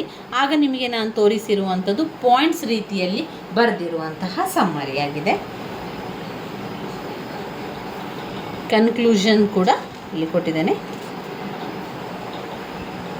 ಇದನ್ನು ನೋಡಿಕೊಂಡು ಬರ್ಕೊಳ್ಳಿ ಅಥವಾ ಸ್ಕ್ರೀನ್ಶಾಟ್ ತೆಗೆದಿಟ್ಕೊಳ್ಳಿ ಸ್ನೇಹಿತರೆ. ತುಂಬಾ ಮುಖ್ಯವಾಗಿರುವಂತಹ ಸಮ್ಮರಿಯಾಗಿದೆ ಲೇಡೀಸ್ ಹೆಡ್ ಡ್ರೆಸ್ಸಸ್. ಇನ್ನು ಯಾವುದಿದೆ ನಾವು ಓದ್ಕೊಳ್ಳುವಂತಹ ಪಾಠ? ದ ನೆಕ್ಲೆಸ್ ಮತ್ತು ಗಲಿವರ್ ಟ್ರಾವೆಲ್ಸ್ ಇದೆ. ನೆಕ್ಲೆಸ್ ಕೂಡ ವೆರಿ ವೆರಿ ಇಂಪಾರ್ಟೆಂಟ್ ಆಗಿ ಇರುವಂತಹ ಒಂದು ಪಾಠವೇ ಆಗಿದೆ. ಹಾಗೆ ಅದು ತುಂಬಾ ಸುಲಭ ಇದೆ. ಸುಲಭದಲ್ಲಿ ಅರ್ಥ ಮಾಡ್ಕೊಳ್ಬೋದು. ಆಮೇಲೆ ಅದೊಂದು ಒಂದು ರೀತಿಯ ಕತೆ, ಸುಂದರವಾಗಿರುವಂಥ ಒಂದು ಕಥೆಯಾಗಿದೆ. ಅದನ್ನು ಕೂಡ ನಾವು ಒಂದು ಈ ವಿಡಿಯೋದಲ್ಲಿ ತಿಳ್ಕೊಳ್ತಾ ಹೋಗುವ. ಸಮ್ಮರಿಯನ್ನು ನಿಮಗೆ ನೋಡಿದ್ದೀರಿ ಅಂತ ಅಂದ್ಕೊಂಡಿದ್ದೇನೆ. ಅದನ್ನು ನಿಮಗೆ ಶಾರ್ಟಲ್ಲಿ ಕೂಡ ಹಾಕಿರ್ತೇನೆ. ಇದರಲ್ಲಿ ನೋಡ್ಕೊಳ್ಳಿಕ್ಕಾಗಲಿಲ್ಲ ಅಂತಾದರೆ ಅದನ್ನು ನೋಡ್ಕೊಳ್ಬೋದು. ನೆಕ್ಲೆಸ್ ನೋಡಿ, ನೆಕ್ಲೆಸ್ ಸಮ್ಮರಿಯನ್ನು ಕೂಡ ನಾನು ಟೆಕ್ಸ್ಟ್ ಬುಕ್ಕಲ್ಲೇ ಓದ್ಕೊಂಡಿರುವಂಥದ್ದು. ಅವರು ಸುಲಭವಾದ ಸಮ್ಮರಿಯನ್ನು ನಮಗೆ ಕೊಟ್ಟಿದ್ದಾರೆ, ಅದನ್ನೇ ಓದ್ಕೊಂಡು ಹೋದರೆ ಸಾಕಾಗ್ತದೆ. ಪುಟ ಸಂಖ್ಯೆ 94ರಲ್ಲಿ ದ ನೆಕ್ಲೆಸ್ ಪಾಠದ ಸಮ್ಮರಿ ಇದೆ. 94 ಮತ್ತು 95 ಪುಟ ಸಂಖ್ಯೆಯನ್ನು ತೆಗೀರಿ. 94 ಮತ್ತು 95ರಲ್ಲಿ ಇದೆ. ಇದು ಒಂದು ಅದ್ಭುತವಾದ ಒಂದು ಕತೆ. ದ ನೆಕ್ಲೆಸ್ ಕತೆ ಬರುವಂಥದ್ದು. ಒಂದು ನೆಕ್ಲೆಸ್ನಿಂದಾಗಿ ಒಂದು ಸಂಸಾರವೇ ಎಷ್ಟು ಬದಲಾವಣೆ ಆಗ್ತದೆ ಅಂತ ನೀವು ನೋಡ್ಕೊಳ್ಳಿ. ಈ ಒಂದು ಕಥೆಯಲ್ಲಿ ಒಂದು ನೆಕ್ಲೆಸ್, ಅದೂ ಕೂಡ ಅವರ ನೆಕ್ಲೆಸ್ ಅಲ್ಲ, ಬೇರೆಯವರಿಂದ ಬಾಡಿಗೆಗೆ ತಂದಂತಹ ನೆಕ್ಲೆಸ್ಸಿನಿಂದ ಎಷ್ಟೆಲ್ಲ ಪಚೀತಿ ಉಂಟಾಗ್ತದೆ, ಎಷ್ಟೆಲ್ಲ ಬದುಕು ಬದಲಾವಣೆ ಆಗ್ತದೆ. ಒಂದು ನೆಕ್ಲೆಸ್, ಬೇರೆಯವರ ವಸ್ತುವಿಗೆ ನಾವು ಆಸೆ ಪಡಬಾರ್ದು, ಅಥವಾ ನಮ್ಮಲ್ಲಿ ಇರುವಷ್ಟನ್ನು ಮಾತ್ರ ನಾವು ಬಳಸಿಕೊಳ್ಬೇಕು ಎನ್ನುವಂಥದ್ದಕ್ಕೆ ಈ ನೆಕ್ಲೆಸ್ ಪಾಠವೇ ತುಂಬಾ ಉದಾಹರಣೆಯಾಗಿದೆ. ಸ್ನೇಹಿತರೆ, ನಮ್ಮ ಜೀವನದಲ್ಲಾದರೂ ಕೂಡ ಅಷ್ಟೇ, ನಾವು ನಮ್ಮಲ್ಲಿ ಇದ್ದದ್ದನ್ನು ಮಾತ್ರ ಬಳಸಿಕೊಳ್ಬೇಕು. ನಮ್ಮಲ್ಲಿ ಇಲ್ಲದ ಹೊರತಾಗಿ ಬೇರೆಯವರ ವಸ್ತನ್ನು ನಾವು ಪಡೆದುಕೊಂಡ್ರೆ ನಮ್ಮ ಜೀವನದಲ್ಲಿ ಎಷ್ಟೆಲ್ಲ ಬದಲಾವಣೆ ಆಗ್ಬೋದು ಎನ್ನುವಂತಹ ಒಂದು ನೀತಿ ಪಾಠ ನಮಗೆ ಈ ಒಂದು ನೆಕ್ಲೆಸ್ ಪಾಠದಲ್ಲಿ ಸಿಗ್ತದೆ. ಈ ನೆಕ್ಲೆಸ್ ಪಾಠ ಓದಿದ ನಂತರ ನನ್ನ ಮನಸ್ಸಿಗೆ ಅನಿಸಿರುವಂಥದ್ದು, ನಾವು ಕೂಡ ನಮ್ಮ ಜೀವನದಲ್ಲಿ ಈ ರೀತಿಯಾಗಿ ಮಾಡಿಕೊಳ್ಬಾರ್ದು. ನಮ್ಮಲ್ಲಿ ಇಲ್ಲ ಅಂತಾದರೆ ಬೇಡ ಬಿಡಿ, ನಮ್ಮಲ್ಲಿ ಇರುವಂಥದ್ದು ಮಾತ್ರ ನಮ್ಮದು. ಹೌದಾ? ನಮ್ಮದು ಅಂತ ಬಂದಾಗ ನಮಗೆ ಸಿಕ್ಕಿರುವಂಥದ್ದು ನಮ್ಮದು, ಬೇರೆಯವರ ವಸ್ತು ನಮ್ಮದಲ್ಲ. ಹಾಗಿರುವಾಗ ಬೇರೆಯವರ ವಸ್ತನ್ನು ಬಳಸಿಕೊಂಡು ಅದರಿಂದ ನಮ್ಮ ಜೀವನದಲ್ಲಿ ಉಂಟಾಗುವಂತಹ ಬದಲಾವಣೆಗಳು, ಪಚೀತಿಗಳಿಗಿಂತ ನಮ್ಮಲ್ಲಿ ಇಲ್ಲದಿರುವಂಥದ್ದನ್ನು ಇಲ್ಲ ಅಂತ ಹೇಳಿ ಒಪ್ಪಿಕೊಂಡು ನಮ್ಮಲ್ಲಿ ಇದ್ದುದರಲ್ಲಿ ತೃಪ್ತಿ ಪಡ್ಕೊಂಡ್ರೆ ಜೀವನ ತುಂಬ ಸುಂದರವಾಗಿ ನಡೀತಾ ಹೋಗ್ತದೆ. ಯಾವುದೇ ಒಂದು ವಿಚಾರ ಆಗಿರ್ಬೋದು, ನಮ್ಮಲ್ಲಿ ಇದೆ ಅಂತಾದರೆ ನಾವು ಅದನ್ನು ಬಳಸಿಕೊಳ್ಬೋದು. ನಮ್ಮದಲ್ಲ ಅಂತ ಇರುವಂಥದ್ದನ್ನು, ಬೇರೆಯವರ ವಸ್ತನ್ನು ನೀವು ಬಳಸಿಕೊಳ್ತಾ ಇದ್ದೀರಿ ಅಂತಾದರೆ, ಬೇರೆಯವರ ವಸ್ತನ್ನು ನೀವು ಉಪಯೋಗ ಮಾಡ್ತಾ ಇದ್ದೀರಿ ಅಂತಾದರೆ ಇವತ್ತಿನಿಂದಲೇ ಅದನ್ನು ಅವರಿಗೆ ಕೊಟ್ಟು ಬಿಡಿ. ನಿಮಗೆ ಬೇಡ, ಬೇರೆಯವರ ವಸ್ತು ಬೇಡ, ನಮ್ಮ ವಸ್ತು ಆಗಿದ್ದರೆ ನಾವು ಅದನ್ನು ಬಳಸಿಕೊಳ್ಳುವ. ಅದರಿಂದ ಎಷ್ಟೆಲ್ಲ ಜೀವನದ ಬದಲಾವಣೆಗಳಾಗಿದೆ ಎನ್ನುವಂಥದ್ದನ್ನು ಈ ನೆಕ್ಲೆಸ್ ಪಾಠದಲ್ಲಿ ನಿಮಗೆ ಗೊತ್ತಾಗ್ತದೆ. ಈ ನೆಕ್ಲೆಸ್ ಪಾಠದಲ್ಲಿ ಮೆಟಿಲ್ಡಾ ಲಾಯ್ಸೆಲ್ ಒಂದು ಪಾತ್ರ ಮೆಟಿಲ್ಡಾ ಲಾಯ್ಸೆಲ್. ಆಮೇಲೆ ಮೆಟಿಲ್ಡಾ ಲಾಯ್ಸೆಲ್ನ ಫ್ರೆಂಡ್ ಫಾರೆಸ್ಟಿಯರ್, ಮೆಟಿಲ್ಡಾನ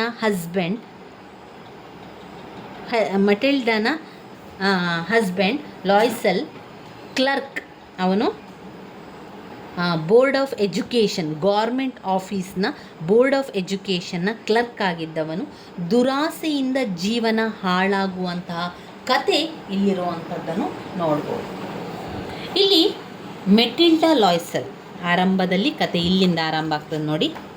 ಇಲ್ಲಿ ನಾನು ಪಾತ್ರಗಳನ್ನು ಬರೆದಿರುವಂಥದ್ದು, ನಮಗೆ ಓದಬೇಕಾದ್ರೆ ಸುಲಭ ಆಗಲಿ ಎನ್ನುವ ಕಾರಣದಿಂದಾಗಿ ಅದರ ಸ್ಪೆಲ್ಲಿಂಗ್ ಎಲ್ಲ ಸರಿಯಾಗಿ ಕಲಿತುಕೊಳ್ಳಿ.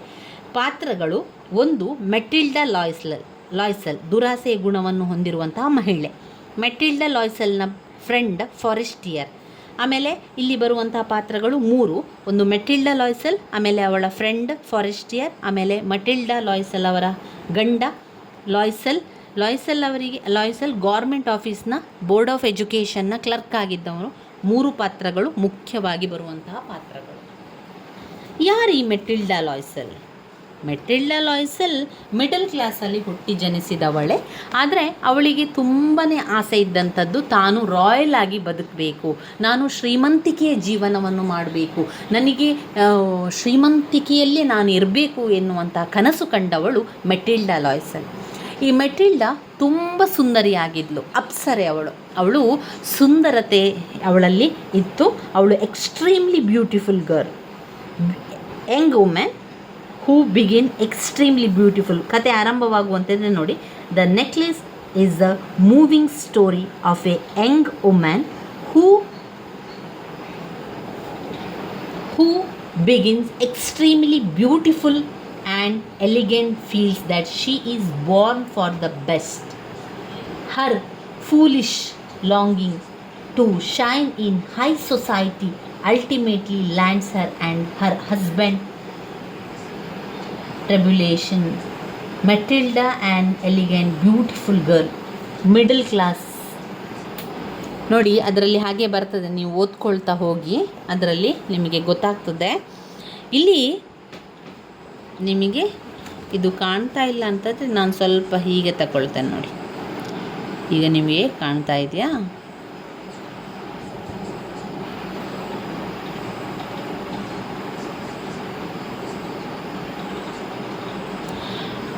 ಇಲ್ಲಿ ಮಟಿಲ್ಡಾ ಲಾಯ್ಸೆಲ್ ತುಂಬಾ ಎಕ್ಸ್ಟ್ರೀಮ್ಲಿ ಬ್ಯೂಟಿಫುಲ್ ಆದಂತಹ ಹುಡುಗಿ.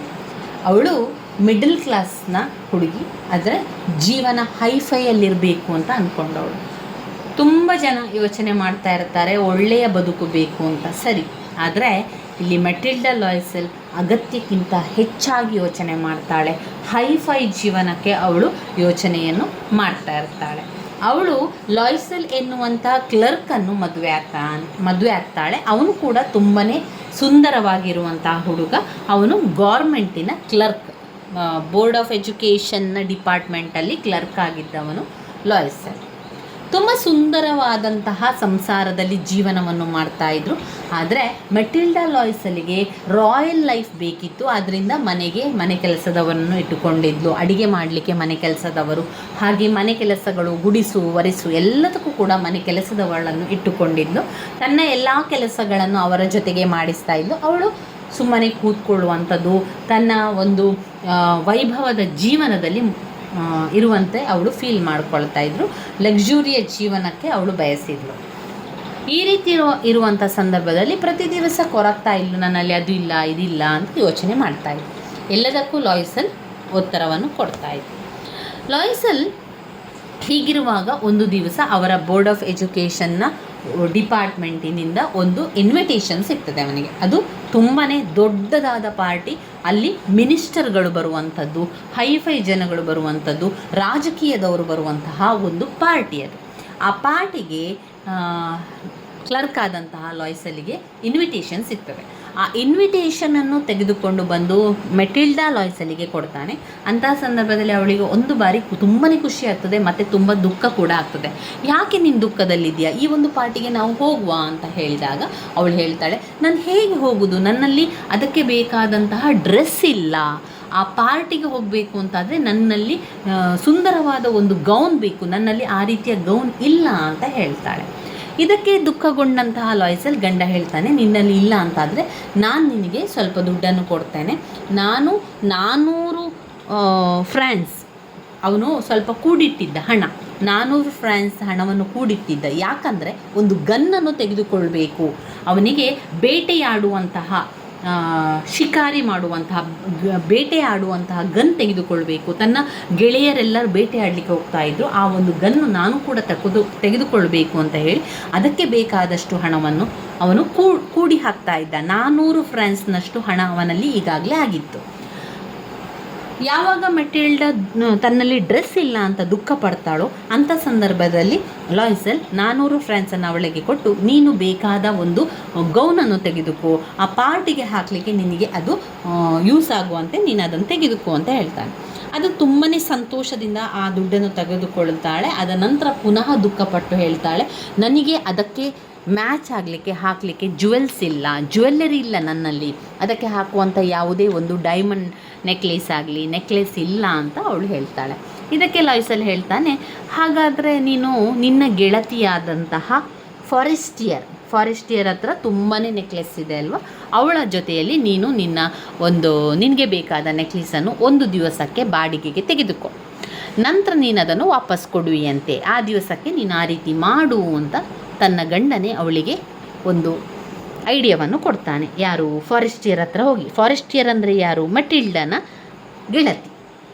ಹಾಗೆ ಮೆಟಿಲ್ಡಾ ಏನು ಮಾಡ್ತಾಳೆ, ಫಾರೆಸ್ಟಿಯರ್ ಹತ್ರ ಹೋಗ್ತಾಳೆ. ಗಂಡ ಹೇಳಿದ ಕಾರಣ ಫಾರೆಸ್ಟಿಯರ್ ಹತ್ರ ಹೋಗಿ ಹೇಳ್ತಾಳೆ, ನೋಡು ನನಗೆ ಈ ರೀತಿಯಾಗಿ ಮಿನಿಸ್ಟರ್ಗಳೆಲ್ಲ ಬರುವಂಥ ಪಾರ್ಟಿ ಇದೆ, ಅದಕ್ಕೆ ಹಾಕ್ಕೊಳ್ಳಿಕ್ಕೆ ನನ್ನಲ್ಲಿ ನೆಕ್ಲೆಸ್ ಇಲ್ಲ, ನಿನ್ನಲ್ಲಿರುವಂಥ ಒಂದು ನೆಕ್ಲೆಸ್ ನನಗೆ ಬೇಕು ಅಂತ ಕೇಳ್ತಾಳೆ. ಅದೇ ರೀತಿಯ ಫಾರೆಸ್ಟಿಯರ್ ಏನು ಮಾಡ್ತಾಳೆ, ತನ್ನಲ್ಲಿರುವಂಥ ಅನೇಕ ನೆಕ್ಲೆಸ್ನನ್ನು ಬಂದು ತೋರಿಸಿ ನಿಮಗೆ ಯಾವುದು ಬೇಕೋ ಅದನ್ನು ತೆಗೆದುಕೋ ಅಂತ ಹೇಳ್ತಾಳೆ.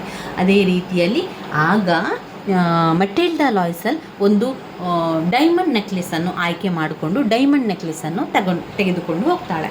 ನಾನಿದನ್ನು ಪಾರ್ಟಿಯಾದ ತಕ್ಷಣ ನಿನಗೆ ತಂದು ಕೊಡ್ತೇನೆ ಅಂತ ಕೂಡ ಹೇಳ್ತಾಳೆ. ಇದಾದ ನಂತರ ಮಟಿಲ್ಡಾ ಲಾಯ್ಸೆಲ್ ಅದನ್ನು ಆ ಪಾರ್ಟಿಗೆ ವೇರ್ ಮಾಡ್ತಾಳೆ. ಆ ಪಾರ್ಟಿಗೆ ಹಾಕ್ಕೊಂಡು ಆ ಡೈಮಂಡ್ ನೆಕ್ಲೆಸನ್ನು ಹಾಕ್ಕೊಂಡು ಹೊಸ ಗೌನನ್ನು ಹಾಕ್ಕೊಂಡು ಪಾರ್ಟಿಗೆ ಹೋಗ್ತಾರೆ. ಗಂಡ ಹೆಂಡತಿ ತುಂಬಾ ಸಂತೋಷದಿಂದ ಪಾರ್ಟಿಯಲ್ಲಿರ್ತಾರೆ. ಅಲ್ಲಿ ಪ್ರತಿಯೊಬ್ಬರೂ ಕೂಡ ಮಟಿಲ್ಡಾ ಲಾಯ್ಸೆಲ್ ಅವರ ಒಂದು ಸೌಂದರ್ಯತೆಗೆ ಸಂಪೂರ್ಣವಾಗಿ ಅವರು ಎಲ್ಲರೂ ಕೂಡ ಅವಳನ್ನು ಹೊಗಳ್ತಾರೆ. ಪ್ರತಿಯೊಬ್ಬರು ಅವಳ ಒಂದು ಸುಂದರತೆಯನ್ನು, ಅವಳ ಬ್ಯೂಟಿಫುಲ್ ಇರುವಂಥದ್ದನ್ನು ಅವರು ಹೊಗಳ್ತಾರೆ. ಪ್ರತಿಯೊಬ್ಬರು ಅದನ್ನು ಏನು ಹೇಳ್ತಾರೆ, ಪ್ರತಿಯೊಬ್ಬರು ಕೂಡ ಅವಳನ್ನು ಅಪ್ರಿಷಿಯೇಟ್ ಮಾಡುವಂಥದ್ದು, ಅವಳನ್ನು ಹ್ಯಾಪಿ ಮಾಡ್ತಾರೆ. ಎಲ್ಲರೂ ಕೂಡ ಅವಳನ್ನು ಖುಷಿಪಡಿಸ್ತಾರೆ. ಅವಳಿಗೆ ಇದರಿಂದಾಗಿ ತುಂಬಾ ಹ್ಯಾಪಿ ಆಗ್ತದೆ, ತುಂಬಾ ಖುಷಿ ಪಡ್ತಾಳೆ. ಅದಾದ ನಂತರ ಪಾರ್ಟಿ ಮುಗೀತದೆ. ಪಾರ್ಟಿ ಮುಗಿಸಿ ಗಂಡ ಹೆಂಡತಿ ಅಂದರೆ ಮಟಿಲ್ಡಾ ಲಾಯ್ಸೆಲ್ ಮತ್ತು ಲಾಯ್ಸೆಲ್ ಇಬ್ಬರು ಕೂಡ ಮನೆಗೆ ವಾಪಸ್ಸಾಗ್ತಾರೆ. ಮನೆಗೆ ವಾಪಸ್ಸಾಗುವಂತಹ ಸಂದರ್ಭದಲ್ಲಿ ಸಂದರ್ಭದ ಮಧ್ಯದಲ್ಲಿ ಅವರಿಗೆ ಬಂದಾಗ ಅವಳ ನೆಕ್ಲೆಸ್ ಇಲ್ಲ, ಕಳೆದು ಹೋಗಿದೆ ಅಂತ ಅವರಿಗೆ ಗೊತ್ತಾಗ್ತದೆ. ಅಂಥ ಸಂದರ್ಭದಲ್ಲಿ ಲಾಯ್ಸೆಲ್ ಏನು ಮಾಡ್ತಾನೆ, ಲಾಯ್ಸೆಲ್ ಹೇಳ್ತಾನೆ, ನಾವು ವಾಪಸ್ ಆ ಪಾರ್ಟಿಗೆ ಹೋಗಿ ಅಲ್ಲಿ ನಾವು ಚೆಕ್ ಮಾಡುವ, ಅಲ್ಲಿರುವವರನ್ನು ಕೇಳಿ ಅಲ್ಲಿ ಹುಡುಕಿಕೊಂಡು ಬರುವ ಅಂತ ಹೇಳ್ತಾರೆ. ಅದಾದ ಮೇಲೆ ಅವರು ಪಾರ್ಟಿ ಹಾಲ್ಗಳಲ್ಲೆಲ್ಲ ಹುಡುಕಿದಾಗ ಅವರಿಗೆ ಎಲ್ಲೂ ಕೂಡ ನೆಕ್ಲೆಸ್ ಸಿಗಲಿಲ್ಲ. ನಂತರ ಅವರು ಅದಕ್ಕೆ ಪೊಲೀಸ್ ಕಂಪ್ಲೇಂಟನ್ನು ಕೂಡ ಕೊಡ್ತಾರೆ. ಪೊಲೀಸ್ ಕಂಪ್ಲೇಂಟ್ ಕೊಟ್ಟು 1 ವಾರಗಳ ಕಾಲ ಲಾಯ್ಸೆಲ್ ಹೇಳುವಂಥದ್ದು, ನೀನು ನಿನ್ನ ಫ್ರೆಂಡಲ್ಲಿ ಫಾರೆಸ್ಟಿಯರಲ್ಲಿ ಹೇಳು, ನಾನು ನೆಕ್ಲೆಸನ್ನು 1 ವಾರ ಕಳೆದು ಕೊಡ್ತೇನೆ, ಅದರ ಒಂದು ಹುಕ್ ಕಟ್ಟಾಗಿದೆ, ಅದನ್ನು ಸರಿ ಮಾಡಿಸಿ ನಿನಗೆ ನಾನು 1 ವಾರದ ನಂತರ ಕೊಡ್ತೇನೆ ಅಂತ ಹೇಳಿಬಿಡು ಅಂತ ಹೇಳ್ತಾನೆ. ಅದೇ ರೀತಿಯಾಗಿ ಮಟಿಲ್ಡಾ ಲಾಯ್ಸೆಲ್ ಫಾರೆಸ್ಟಿಯರ್ ಹತ್ರ ಈ ರೀತಿಯಾಗಿ 1 ವಾರದ ನಂತರ ನಿನ್ನ ನೆಕ್ಲೆಸನ್ನು ವಾಪಸ್ ಮಾಡ್ತೇನೆ ಅಂತ ಹೇಳ್ತಾಳೆ. ಇದಾದ ನಂತರ 1 ವಾರಗಳ ಕಾಲ ಎಲ್ಲ ಕಡೆ ಹುಡುಕ್ತಾರೆ, ಮನೆಯಲ್ಲಿ ಹುಡುಕ್ತಾರೆ, ಪಾರ್ಟಿ ಹಾಲಲ್ಲಿ ಹುಡುಕ್ತಾರೆ, ಎಲ್ಲೂ ಕೂಡ ಅವರಿಗೆ ಡೈಮಂಡ್ ನೆಕ್ಲೆಸ್ ಸಿಗೋದಿಲ್ಲ. ನಂತರ ಆ ಡೈಮಂಡ್ ನೆಕ್ಲೆಸ್ಸಿಗೆ 40,000 ಫ್ರಾಂಕ್ಸನ್ನು ಆಗಿರ್ತದೆ. ಅಷ್ಟನ್ನು ಅವರೀಗ ಹೊಂದಿಸಬೇಕು. ಲಾಯ್ಸೆಲ್ ಹೇಳ್ತಾನೆ, ಈಗ ನಮ್ಮಲ್ಲಿ ಒಂದೇ ಒಂದು ದಾರಿ ಇರುವಂಥದ್ದು, ಫಾರೆಸ್ಟಿಯರ್ನ ಡೈಮಂಡ್ ನೆಕ್ಲೆಸನ್ನು ನಾವು ವಾಪಸ್ ಕೊಡಬೇಕು. ಆ ಡೈಮಂಡ್ ನೆಕ್ಲೆಸ್ಸಿಗೆ 40,000 ಫ್ರಾಂಕ್ಸ್ ಆಗ್ತದೆ. ಈ 40,000 ಫ್ರಾಂಕ್ಸನ್ನು ಹೇಗೆ ನಾವು ಹೊಂದಿಸುವಂಥದ್ದು ಅಂತ ಯೋಚನೆ ಮಾಡಿದಾಗ ಅವರೇನು ಮಾಡ್ತಾರೆ, ಅವರ ಮನೆಯನ್ನು ಅವರು ಮಾರ್ತಾರೆ. ಮನೆ ಮತ್ತು ಅವರಲ್ಲಿರುವಂತಹ ಎಲ್ಲ ವಸ್ತುಗಳನ್ನು ಕೂಡ ಮಾರಿದಾಗ ಅವರಿಗೆ ಅಷ್ಟೊಂದು ದುಡ್ಡು ಬರ್ತದೆ. ಅದಾದ ನಂತರ ಅವರು ಅಷ್ಟು ಫ್ರಾಂಕ್ಸನ್ನು ತೆಗೆದುಕೊಂಡು ಡೈಮಂಡ್ ನೆಕ್ಲೆಸ್, ಅವಳ ಫಾರೆಸ್ಟಿಯರಿಂದ ತೆಗೆದುಕೊಂಡಂತಹ ರೀತಿಯ ಒಂದು ಡೈಮಂಡ್ ನೆಕ್ಲೆಸನ್ನು ಪರ್ಚೇಸ್ ಮಾಡಿ ನಂತರ ಅದನ್ನು ಮಟಿಲ್ಡಾ ಲಾಯ್ಸೆಲ್ ಅವರ ಗೆಳತಿಯಾದಂಥ ಫಾರೆಸ್ಟಿಯರಿಗೆ ತಂದು ಕೊಡ್ತಾರೆ. ಈಗ ಎಲ್ಲವನ್ನು ಕಳ್ಕೊಂಡಿದ್ದಾರೆ. ಲಾಯ್ಸೆಲ್ ಇನ್ನಷ್ಟು ಸಾಲಗಳನ್ನು ಮಾಡಿದ್ದಾನೆ. ಅವರ ಜೀವನ ತುಂಬಾ ಬದಲಾವಣೆ ಆಗ್ತದೆ. ಈಗ ಅವರು ಒಂದು ಪುಟಾಣಿ ಸಣ್ಣದಾದ ಮನೆಯನ್ನು ತಗೊಳ್ತಾರೆ. ಸಣ್ಣ ಮನೆಯಲ್ಲಿ ಅವರು ಬಾಡಿಗೆಗೆ ಇರ್ತಾರೆ. ಸಣ್ಣ ಮನೆಯಲ್ಲಿ ಈಗ ಅವರಿಗೆ ಯಾವುದೇ ಕೆಲಸದವರಿಲ್ಲ. ಎಲ್ಲ ಕೆಲಸವನ್ನು ಕೂಡ ಮಟಿಲ್ಡಾ ಲಾಯ್ಸೆಲ್ ಮಾಡಬೇಕಿತ್ತು. ಯಾಕಂದರೆ ಅವರು ಈಗ ಸಾಲವನ್ನು ಮಾಡಿದ್ದಾರೆ. ಸಾಲವನ್ನು ಮಾಡಿ ಡೈಮಂಡ್ ನೆಕ್ಲೆಸನ್ನು ತೆಗೆದುಕೊಂಡಿರುವಂಥ ಕಾರಣದಿಂದಾಗಿ ಆ ಸಾಲವನ್ನೆಲ್ಲ ಅವರು ಕೊಡಬೇಕಿತ್ತು. ಆ ಕಾರಣ ಅವರು ಆ ರೀತಿಯಾಗಿ ಸಣ್ಣ ಮನೆಯಲ್ಲಿದ್ದುಕೊಂಡು ಕೆಲಸದವರೆಲ್ಲ ಇಲ್ಲದೆ ಜೀವನವನ್ನು ಮಾಡ್ತಾರೆ. ಈಗ ಎಲ್ಲ ಕೆಲಸವನ್ನು ಮಟಿಲ್ಡಾ ಲಾಯ್ಸೆಲ್ ಮಾಡುವ ಕಾರಣ ತುಂಬ ಸೊರಗಿ ಹೋಗ್ತಾಳೆ. 20 ವರ್ಷಗಳ ಕಾಲ ಇಲ್ಲಿ ನೋಡಿ, ಒಂದು ನೆಕ್ಲೆಸನ್ನು ಕಳೆದುಕೊಂಡು, ಡೈಮಂಡ್ ನೆಕ್ಲೆಸ್, ಬೇರೆಯವರ ಡೈಮಂಡ್ ನೆಕ್ಲೆಸನ್ನು ತೆಗೆದುಕೊಂಡು ಬಂದು ಅದನ್ನು ಕಳೆದು ಹಾಕಿ ನಂತರ 20 ವರ್ಷ ಅವರು ಸಫರ್ ಮಾಡ್ತಾರೆ. ಆ ಒಂದು ಡೈಮಂಡ್ ನೆಕ್ಲೆಸನ್ನು ಸಾಲ ಮಾಡಿ ತೆಗೆದುಕೊಳ್ತಾರಲ್ವ, ಆ ಸಾಲವನ್ನು ತೀರಿಸಲಿಕ್ಕೆ ಅವರು 20 ವರ್ಷಗಳ ಕಾಲ ಸಫರ್ ಮಾಡ್ತಾರೆ.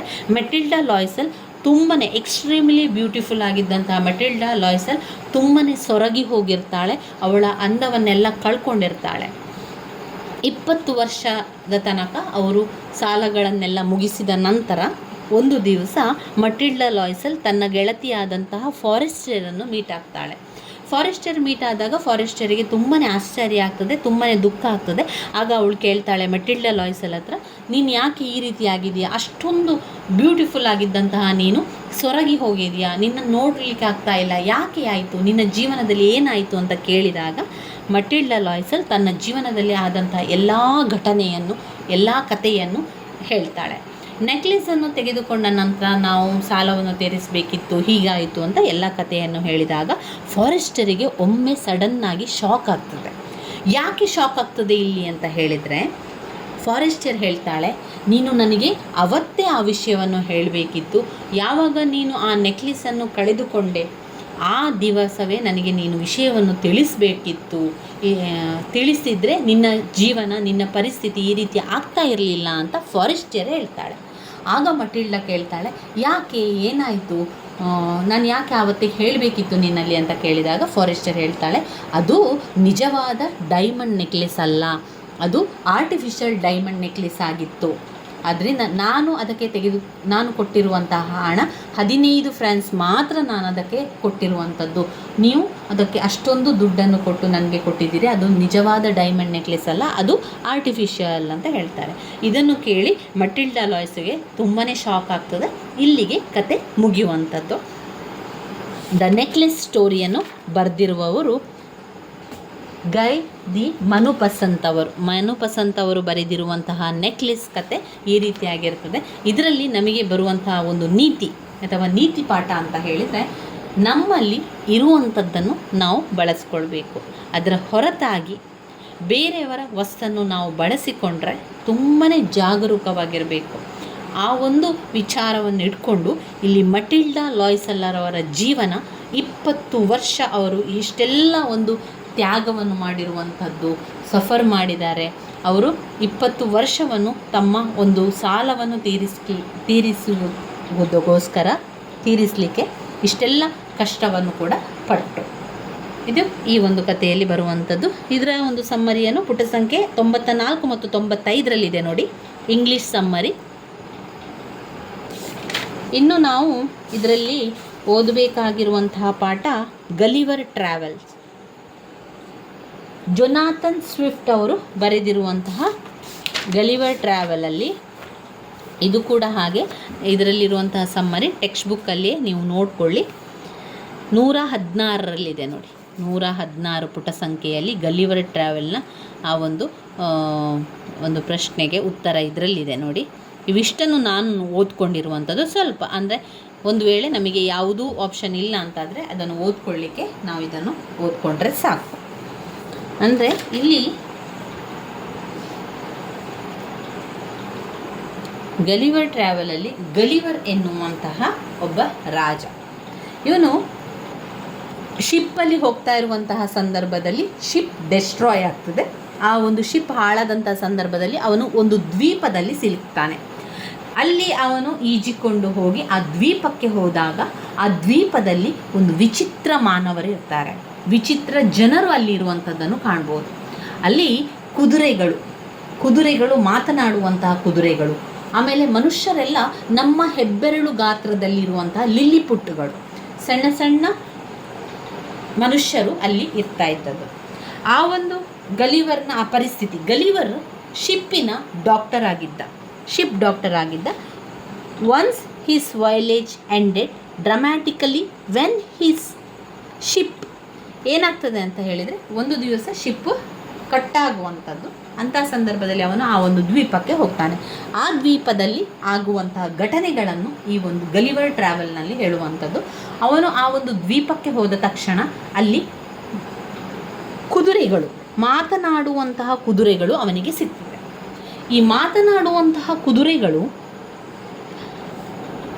ಮನುಷ್ಯರ ರೀತಿಯಲ್ಲಿ ಜೀವನವನ್ನು ಮಾಡ್ತಾ ಇರ್ತಾರೆ. ಗೃಹ ಬಳಕೆಯನ್ನು ಬಳಸುವಂಥದ್ದು, ಆಮೇಲೆ ಅವರು ಒಂದು ಸ್ಟ್ರಾ ಇರುವಂಥ ರೀತಿಯಲ್ಲಿ ಸಣ್ಣದಾದಂತಹ ಮನೆ, ಆ ಮನೆಯಲ್ಲಿ ಅವರು ಇರ್ತಾರೆ. ಕುದುರೆಗಳು ಮಾತನಾಡ್ತಾ ಇರ್ತಾರೆ. ಆದರೆ ಅವರ ಭಾಷೆ ಮತ್ತು ಗಲಿವರ್ನ ಭಾಷೆ ಅವರಿಗೆ ಗೊತ್ತಾಗದೆ ಅವರು ಕೈ ಭಾಷೆಗಳ ಮೂಲಕ ಮಾತನಾಡಿ ಒಟ್ಟಿನಲ್ಲಿ ಗಲಿವರು ಅವರ ಜೊತೆಗೆ ಹೊಂದಿಕೊಂಡು ಹೋಗ್ತಾನೆ. ಅಲ್ಲಿರುವಂತಹ ಜನರೆಲ್ಲ ಗಲಿವರನ್ನು ಇಲ್ಲಿಂದ ಕಳಿಸಿಕೊಡಿ ಅಂತ ಕೇಳ್ಕೊಳ್ಳುವಂಥದ್ದು ಯಾರಲ್ಲಿ? ಕುದುರೆಯ ಯಜಮಾನನಲ್ಲಿ. ಆದರೆ ಕುದುರೆಯ ಯಜಮಾನ ಕುದುರೆ ಇದ್ದಾನಲ್ಲ, ಆ ಯಜಮಾನ ಕುದುರೆ ಮತ್ತು ಗಲಿವರಿಗೆ ತುಂಬಾ ಒಂದು ರೀತಿಯ ಕನೆಕ್ಷನ್ ಆಗ್ತದೆ, ತುಂಬಾ ಅವರಿಗಿಬ್ಬರಿಗೂ ಖುಷಿ ಅನ್ನಿಸ್ತದೆ. ಆದರೆ ಕುದುರೆ ಅದೇನು ಹೇಳ್ತದೆ ಅಂದರೆ, ನೀನು ಇಲ್ಲಿಂದ ಹೋಗು, ಇಲ್ಲಿರುವಂಥವರೆಲ್ಲ ನಿನ್ನನ್ನು ಇಷ್ಟಪಡ್ತಾ ಇಲ್ಲ, ಇಲ್ಲಿರುವಂಥವರು ನಿನ್ನನ್ನು ಹೊರಗಡೆ ಕಳಿಸ್ಲಿಕ್ಕೆ ಹೇಳಿದ್ದಾರೆ. ಯಾಕಂದರೆ ಮನುಷ್ಯರನ್ನು ನಂಬಲಿಕ್ಕೆ ಸಾಧ್ಯ ಇಲ್ಲ, ಮನುಷ್ಯರನ್ನು ನಂಬಿದರೆ ಅವರು ನಮಗೆ ತೊಂದರೆ ಕೊಡ್ತಾರೆ ಎನ್ನುವ ಕಾರಣದಿಂದಾಗಿ ಹೇಳುವಂಥದ್ದು. ಯಾಕೆಂದರೆ ಅಲ್ಲಿರುವಂತಹ ಚಿಕ್ಕ ಚಿಕ್ಕ ಮಾನವರು, ಲಿಲಿಪುಟ್ಗಳು ಇವರಿಗೆ, ಕುದುರೆಯವರಿಗೆ ತೊಂದರೆ ಕೊಡ್ತಾ ಇತ್ತು ಒಂದು ಸಮಯದಲ್ಲಿ. ನಂತರ ಯಾವಾಗ ಕುದುರೆಗಳು ಅವರನ್ನೆಲ್ಲ ಹೆದರಿಸಲಿಕ್ಕೆ ಆರಂಭ ಮಾಡಿದರು, ನಂತರ ಅವರೆಲ್ಲ ಕೂಡ ಅವರ ಒಂದು ಹಿಡಿತದಲ್ಲಿದ್ದರು. ಕಲಿವರಿಗೆ ಅವರು ಎಲ್ಲ ರೀತಿಯ ಫೆಸಿಲಿಟಿಗಳನ್ನು ಮಾಡಿಕೊಡ್ತಾರೆ. ಅಲ್ಲಿ ಕುಡಿಲಿಕ್ಕೆ, ತಿನ್ನಲಿಕ್ಕೆ ಬೇಕಾದಷ್ಟು ಬ್ರೆಡ್ಗಳನ್ನೆಲ್ಲ ತಿನ್ನುವಂಥದ್ದು ಅದನ್ನೆಲ್ಲ ಅವರು ಕೊಡ್ತಾರೆ, ಬಿಸಿಯಾದ ಹಾಲನ್ನೆಲ್ಲ ಕೊಡ್ತಾರೆ. ಈ ರೀತಿಯಾಗಿ ಆಗುವಂಥದ್ದು.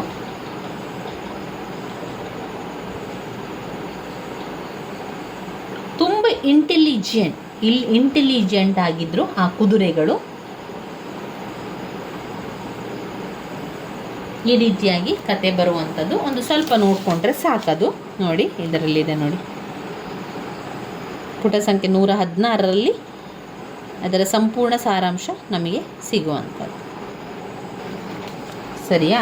ಇವಿಷ್ಟು ಪಾಠ ಆಯಿತು. ಇವಿಷ್ಟು ಪಾಠ ನಾವು ನೋಡಿಕೊಂಡ್ರೆ ಸಾಕು. ಇಷ್ಟು ಪಾಠವನ್ನು ನೋಡ್ಕೊಳ್ಳಿ. ಇನ್ನು ವೆರಿ ವೆರಿ ಇಂಪಾರ್ಟೆಂಟ್ ಆಗಿರುವಂತಹ ಒಂದು ನಾಟಕ ಗೈಡ್ ನಾಟಕದ ಬಗ್ಗೆ ನಾನು ಈಗಾಗಲೇ ನಿಮಗೆ ಸಂಪೂರ್ಣ ವಿವರಣೆಯನ್ನು ಕಳೆದ ವಿಡಿಯೋದಲ್ಲಿ ಕೊಟ್ಟಿದ್ದೇನೆ. ಅದು ಪ್ಲೇಲಿಸ್ಟಲ್ಲಿದೆ, ಅದನ್ನು ನೋಡಿಕೊಳ್ಳಿ. ಅದರಲ್ಲಿ ನಾನು ನಿಮಗೆ ಪಾತ್ರಧಾರಿಗಳು ಯಾರೆಲ್ಲ ಪಾತ್ರಗಳು ಬರ್ತದೆ ಅಂತ ಕೂಡ ನಿಮಗೆ ನಾನು ತಿಳಿಸಿದ್ದೆ. ಆ ಪಾತ್ರಗಳು ಈ ರೀತಿಯಾಗಿದೆ ನೋಡಿ. ರಾಜು, ಈ ಒಂದು ನಾಟಕದ ನಾಯಕ ರಾಜು. ಈ ಒಂದು ನಾಟಕದಲ್ಲಿ 2 ಪಾರ್ಟ್ ಬರ್ತದೆ. ರಾಜುವಿನ ಮೊದಲ ಕತೆ ಮತ್ತು ರಾಜು ಜೈಲಿಗೆ ಹೋಗಿ ಬಂದ ನಂತರದ ಕತೆ, 2 ಕತೆ ಈ ಒಂದು ನಾಟಕದಲ್ಲಿ ಬರ್ತದೆ. ಗೈಡ್ ಎನ್ನುವಂಥ ನಾಟಕ ಆರ್ ಕೆ ನಾರಾಯಣ ಅವರು ಬರೆದಿರುವಂತಹ ಒಂದು ನಾಟಕ. ವೆರಿ ವೆರಿ ಇಂಪಾರ್ಟೆಂಟ್ ಆಗಿರುವಂತಹ ನಾಟಕ. ನಿಮಗೆ ಇದು ಗೊತ್ತಿದ್ದರೆ ತುಂಬಾ ಒಳ್ಳೆಯದು. ಅದರಿಂದ ಪ್ರಶ್ನೆಗಳು 100ಕ್ಕೆ 100% ಬಂದೇ ಬರುವಂತಹ ಪ್ರಶ್ನೆಗಳಾಗಿದೆ. ಅಂದರೆ ಅವರು ಪ್ರಶ್ನೋತ್ತರಗಳಲ್ಲಿ ನಾವು ನೋಡಿದರೆ, ಕ್ವಶನ್ ಆ್ಯಂಡ್ ಆನ್ಸರಲ್ಲಿ ನಾವು ನೋಡಿದರೆ, ಅಲ್ಲಿ ಪ್ರಶ್ನೆಗಳು ಪದ್ಯದ ಭಾಗದಿಂದ, ಪಾಠದ ಭಾಗದಿಂದ, ನಾಟಕದ ಭಾಗದಿಂದ ಕೊಡುವ ಕಾರಣ ನಮಗೆ ನಾಟಕದಿಂದ ಅವರು 3 ಪ್ರಶ್ನೆಗಳು ಅಲ್ಲಿ ಹೆಚ್ಚಾಗಿ ಇರುವಂಥದ್ದು 3 ಪ್ರಶ್ನೆಗಳು ನಾಟಕ ಭಾಗದಿಂದ ಬರ್ತದೆ. ಅದರಿಂದ ಈ ನಾಟಕವನ್ನು ಕಲ್ತ್ಕೊಂಡ್ರೆ ತುಂಬಾ ಸುಲಭ ಇದೆ. ಆ ಪಾತ್ರಗಳನ್ನು ಎಷ್ಟು ಪಾತ್ರಗಳಿದೆ, ಯಾರೆಲ್ಲ ಇದ್ದಾರೆ ಎನ್ನುವಂಥದ್ದು ನಿಮಗೆ ಒಮ್ಮೆ ಅರ್ಥ ಆದರೆ ಎಲ್ಲವನ್ನು ಕೂಡ ಬರಿತಾ ಹೋಗಲಿಕ್ಕೆ ಸಾಧ್ಯ ಆಗ್ತದೆ. ಅದನ್ನು ನಾವು ಸರಿಯಾಗಿ ಈ ಒಂದು ವಿಡಿಯೋದಲ್ಲಿ ತಿಳ್ಕೊಳ್ತಾ ಹೋಗುವ.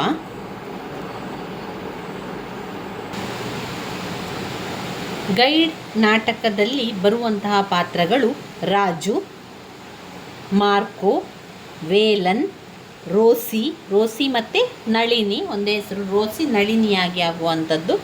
ಆಮೇಲೆ ರಾಜು, ಮದರ್, ಅವರೆಲ್ಲ ಸ್ವಲ್ಪ ಸಣ್ಣ ಸಣ್ಣ ಪಾತ್ರಗಳು ಬರುವಂಥದ್ದು. ಮುಖ್ಯವಾಗಿ ಈ ಒಂದು ಗೈಡ್ ಎನ್ನುವಂತಹ ನಾಟಕ ಆರ್ ಕೆ ನಾರಾಯಣ ಅವರು ಬರೆದಿರುವಂತಹ ಗೈಡ್ ನಾಟಕದಲ್ಲಿ ರಾಜು ಈ ನಾಟಕದ ನಾಯಕ ರಾಜು, ನಾಯಕಿ ರೋಸಿ ಅಥವಾ ನಳಿನಿ ಅಂತ ಹೇಳುವಂಥದ್ದು. ಹೀರೋಯಿನ್ ಆಫ್ ದ ನೋವೆಲ್, ಈ ಒಂದು ನೋವೆಲ್ನ ಕಾದಂಬರಿಯ ನಾಯಕಿ ರೋಸಿ ಅಥವಾ ನಳಿನಿ.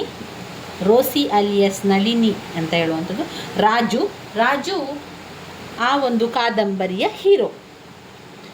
1956ರಲ್ಲಿ ಬರೆದಿರುವಂಥದ್ದು ಕತೆ. ಈ ಒಂದು ಕಾದಂಬರಿ ಪಬ್ಲಿಷ್ ಆಗಿರುವಂಥದ್ದು 1958ರಲ್ಲಿ, 1956 ರಿಟನ್ ಆ್ಯಂಡ್ ಪಬ್ಲಿಷ್ಡ್ 1958ಅಲ್ಲಿ ಪಬ್ಲಿಷ್ ಆಗಿರುವಂತಹ ಒಂದು ಕಾದಂಬರಿ ದ ಗೈಡ್ ಕಾದಂಬರಿ. ಇದರಲ್ಲಿ 2 ಪಾರ್ಟನ್ನು ಈ ಕಾದಂಬರಿಯಲ್ಲಿ ಕಾಣಬಹುದು. ಈ ಪಾತ್ರಧಾರಿಗಳಲ್ಲಿ ರಾಜು ಅಂದರೆ ಯಾರು? Hero of the story. ಅವನು ಏನೆಲ್ಲಾಗಿದ್ದ? Vendor, guide, lover, affair with Rosie, Malgudi ಡೇಸಲ್ಲಿ. Raju is a railway guide. ಅವನು ಟ್ರೈನರ್ ಆಗಿದ್ದ, ಲವರ್ ಆಫ್ ರೋಸಿ, ರೋಸಿಯ ಲವರ್ ಆಗಿದ್ದ. ನಂತರದ ಪಾರ್ಟಲ್ಲಿ ಸ್ವಾಮೀಜಿ ಆರ್ ಮಹಾತ್ಮ ಸೈಂಟ್ ಆಗಿದ್ದ. ಅವನು ರೋಸಿ ಯಾರು? ರೋಸಿ ನಳಿನಿ ಅಂದರೆ ಹೀರೋಯಿನ್ ಆಫ್ ದ ನೋವೆಲ್. ಈ ಒಂದು ಗೈಡ್ ನಾಟಕದ ಹೀರೋಯಿನ್ ಆಗಿರುವಂಥದ್ದು ರೋಸಿ. ಮಾರ್ಕೋ ಯಾರು? ಮಾರ್ಕೋ ರೋಸಿಯ ಹಸ್ಬೆಂಡ್, ರೋಸಿಯ ಗಂಡ Marco. Marco husband of Rosie. Valence ಯಾರು? ವೇಲನ್ ವಿಲೇಜ್, ಮಂಗಳ ವಿಲೇಜಿನ ಒಬ್ಬ ಹುಡುಗ ಅಥವಾ ರಾಜುವಿನ ಗೆಳೆಯ ಆಗ್ತಾನೆ. ಮತ್ತು ರಾಜುವಿನ ಗೆಳೆಯ ವೇಲನ್ ಅಂದರೆ ರಾಜುವಿನ ಗೆಳೆಯ. ಆಮೇಲೆ ಗಫರ್ ಅಂದರೆ ಟ್ಯಾಕ್ಸಿ ಡ್ರೈವರ್, ರಾಜುವಿನ ತಂದೆ. ರಾಜುವಿನ ಅಮ್ಮ ಅನ್ಎಜುಕೇಟೆಡ್ ಟ್ರೆಡಿಷ್ನಲ್ ವುಮೆನ್ ಆಗಿದ್ದರು. Marco refused dance, Raju encourage the dance. ಇಷ್ಟು ಗೊತ್ತಿರಲಿ ನಿಮಗೆ. ಇಷ್ಟು ವಿಚಾರ ಈ ಒಂದು ಗೈಡ್ ಕಾದಂಬರಿಯಿಂದ ಗೊತ್ತಿರಬೇಕಾದದ್ದು. ಇಲ್ಲಿ ನಾನು ನಿಮಗೆ ಬರೆದಿರುವಂತಹ ಸಮ್ಮರಿಯನ್ನು ತೋರಿಸ್ತಾ ಇದ್ದೇನೆ. ನಿಮಗೆ ಆ ಒಂದು ಕಥೆಯನ್ನು ಹೇಳ್ತಾ ಹೋಗ್ತಾನೆ. ರಾಜುವಿನ ಕತೆ ಏನೆಲ್ಲ ನಡೀತು ಅವನ ಜೀವನದಲ್ಲಿ ಎನ್ನುವಂಥದ್ದು. ಆರಂಭದಲ್ಲಿ 2 ಪಾರ್ಟ್ ಆಗಿ ಬರುವಂಥ ಕತೆ. ಮೊದಲ ಪಾರ್ಟಲ್ಲಿ ಅವನು ಒಂದು ನದಿಯ ತೀರದಲ್ಲಿ ಕುಳಿತುಕೊಂಡಿರ್ತಾನೆ. ನದಿಯ ತೀರದಲ್ಲಿ ಕುಳಿತುಕೊಂಡಿದ್ದಂತಹ ಸಂದರ್ಭದಲ್ಲಿ ಅಲ್ಲಿಗೆ ವೇಲನ್ ಎನ್ನುವಂಥವನು ಬರ್ತಾನೆ. ಈಗ ತಾನೇ ಅವನು ಜೈಲಿನಿಂದ ಹೊರಬಂದಿರ್ತಾನೆ. ಯಾರು? ರಾಜು ಜೈಲಿನಿಂದ ಹೊರಬಂದ ತಕ್ಷಣ ಎಲ್ಲ ಗಡ್ಡವನ್ನೆಲ್ಲ ಬಿಟ್ಕೊಂಡು ಒಂದು ರೀತಿಯ ಸನ್ಯಾಸಿಯ ರೂಪದಲ್ಲಿ ಅವನು ನದಿಯ ಪಕ್ಕದಲ್ಲಿ ಕುಳಿತಿರ್ತಾನೆ. ಆ ಊರಿನ ಮಂಗಳ ಎನ್ನುವಂತಹ ವಿಲೇಜ್, ಅದೊಂದು ಹಳ್ಳಿ. ಆ ಹಳ್ಳಿಗೆ ಅವನು ಹೋಗುವಂಥದ್ದು ಅವನ ಮೊದಲ ಹಳ್ಳಿಯಾಗಿತ್ತದು. ವೇಲನ್ ಎನ್ನುವಂತಹ ವ್ಯಕ್ತಿ ಬಂದು ಅವನು ಗಡ್ಡ ಬಿಟ್ಟಿರುವುದನ್ನೆಲ್ಲ ನೋಡಿ ಇವನೊಬ್ಬ ಸನ್ಯಾಸಿ ಆಗಿರ್ಬೋದು ಅಂತ ಅವನು ಯೋಚನೆ ಮಾಡಿಕೊಂಡು ಅವನಲ್ಲಿ ಮಾತನಾಡಿಸ್ತಾನೆ. ಸ್ವಾಮಿಗಳೇ, ನನಗೆ ನನ್ನ ಜೀವನದಲ್ಲಿ ತುಂಬಾ ಸಮಸ್ಯೆಗಳಿದೆ, ನನಗೆ ಪರಿಹಾರವನ್ನು ಕೊಡಿ ಅಂತ ಕೇಳ್ಕೊಳ್ತಾನೆ. ವೇಲನ್ ಕೇಳಿಕೊಂಡಾಗ ರಾಜು ಏನು ಅಂತ ಕೇಳ್ತಾನೆ. ಏನು ಅಂತ ಕೇಳಿದಾಗ ವೇಲನ್ ಹೇಳ್ತಾನೆ, ನನ್ನ ತಂಗಿ ಮದುವೆಗೆ ಒಪ್ಪಿಕೊಳ್ತಾ ಇಲ್ಲ. ಫ್ಯಾಮಿಲಿಯಲ್ಲಿ ಎಲ್ಲರೂ ಕೂಡ ಹೇಳಿದರೂ ಕೂಡ ಮದುವೆಗೆ ಅವಳು ಒಪ್ತಾ ಇಲ್ಲ, ಏನು ಮಾಡೋದು ಅಂತ ಕೇಳಿದಾಗ ರಾಜು ಹೇಳ್ತಾನೆ, ನಿನ್ನ ತಂಗಿಯನ್ನು ಒಮ್ಮೆ ಕರೆದುಕೊಂಡು ಬಾ, ನಾನು ಅವಳ ಜೊತೆ ಮಾತನಾಡ್ತೇನೆ ಅಂತ ಹೇಳ್ತಾನೆ. ಆವಾಗ ಅವನು ನಾನು ಸನ್ಯಾಸಿ ಅಲ್ಲ, ನಾನು ಸಾಮಾನ್ಯ ವ್ಯಕ್ತಿ ಅಂತ ಯಾವುದು ಕೂಡ ಹೇಳೋದಿಲ್ಲ. ಅವನು ಹೇಳ್ತಾನೆ, ನಿನ್ನ ತಂಗಿಯನ್ನು ಕರೆದುಕೊಂಡು ಬಾ, ತಂಗಿಯ ಜೊತೆ ನಾನು ಮಾತನಾಡಬೇಕು ಅಂತ. ಅದೇ ರೀತಿ ವೇಲನ್ ಸೀದಾ ಹೋಗಿ ಹಳ್ಳಿಗೆ ಹೋಗ್ತಾನೆ. ಮನೆಗೆ ಹೋಗಿ ತಂಗಿಯನ್ನು ಕರೆದುಕೊಂಡು ಬಂದು ಮಾತನಾಡಿಸ್ತಾನೆ. ರಾಜು ವೇಲನ್ನ ತಂಗಿಯ ಜೊತೆಗೆ ಮಾತನಾಡ್ತಾ ವೇಲನ್ನ ತಂಗಿಯ ಜೊತೆ ಮಾತನಾಡ್ತಾ ರಾಜು ಹೇಳ್ತಾನೆ, ನೋಡು, ನಮ್ಮ ಜೀವನ ಈ ಒಂದು ನದಿಯ ಹಾಗೆ ಹರಿತಾ ಹೋಗಬೇಕು, ಅದು ಮುಂದೆ ಮುಂದೆ ಹೋಗಬೇಕು, ಅದನ್ನು ನೀನು ನಿಲ್ಲಿಸಬಾರ್ದು. ಯಾಕಂದರೆ ಅದು ದೇವರು ಕೊಟ್ಟ ಜೀವನ, ಅದನ್ನು ನಾವು ಮುಂದುವರಿಸ್ತಾ ಹೋಗಬೇಕು. ಅಲ್ಲಿ ನಮಗೆ ಕಷ್ಟಗಳು ಬಂತು ಅಂತ ಹೇಳಿ ನಾವಲ್ಲಿ ನಿಲ್ಲಬಾರ್ದು, ಮುಂದೆ ಮುಂದೆ ಹೋಗಬೇಕು. ಹಳೆಯದನ್ನೆಲ್ಲ ಮರೆತು ಬಿಡಬೇಕು, ಆಗಿ ಹೋಗಿರುವಂಥ ಘಟನೆಗಳನ್ನು ಮರೆತು ಬಿಟ್ಟು ಮುಂದಿನ ಜೀವನವನ್ನು ನೋಡ್ಕೊಳ್ಬೇಕು. ಆ ಕಳೆದು ಹೋದಂಥ ದಿನದಲ್ಲಿ ನಾವು ಏನೆಲ್ಲ ತಪ್ಪುಗಳನ್ನು ಮಾಡಿದ್ದೇವೆ ಆ ತಪ್ಪುಗಳನ್ನೆಲ್ಲ ಸರಿ ಮಾಡಿಕೊಳ್ತಾ ನಾವು ಜೀವನದಲ್ಲಿ ಮುಂದೆ ಹೋಗಬೇಕು. ಆ ಒಂದು ಹಳೆಯ ಘಟನೆಗಳನ್ನು ಮರೆತು ಬಿಟ್ಟು ನಿನ್ನ ಹೊಸ ಜೀವನಕ್ಕೆ ನೀನು ಒಪ್ಪಿಗೆಯನ್ನು ಸೂಚಿಸಬೇಕು. ಹೊಸ ಜೀವನ ನಿನಗೆ ಬರಬೇಕು ಅಂತಾದರೆ ನೀನು ಮದುವೆಗೆ ಒಪ್ಪಿಗೆಯನ್ನು ಕೊಡಬೇಕು ಅಂತ ಹೇಳಿ ಸಂಪೂರ್ಣವಾಗಿ ವೇಲನ್ನ ತಂಗಿಗೆ ರಾಜು ಬುದ್ಧಿವಾದಗಳನ್ನು ಹೇಳ್ತಾನೆ.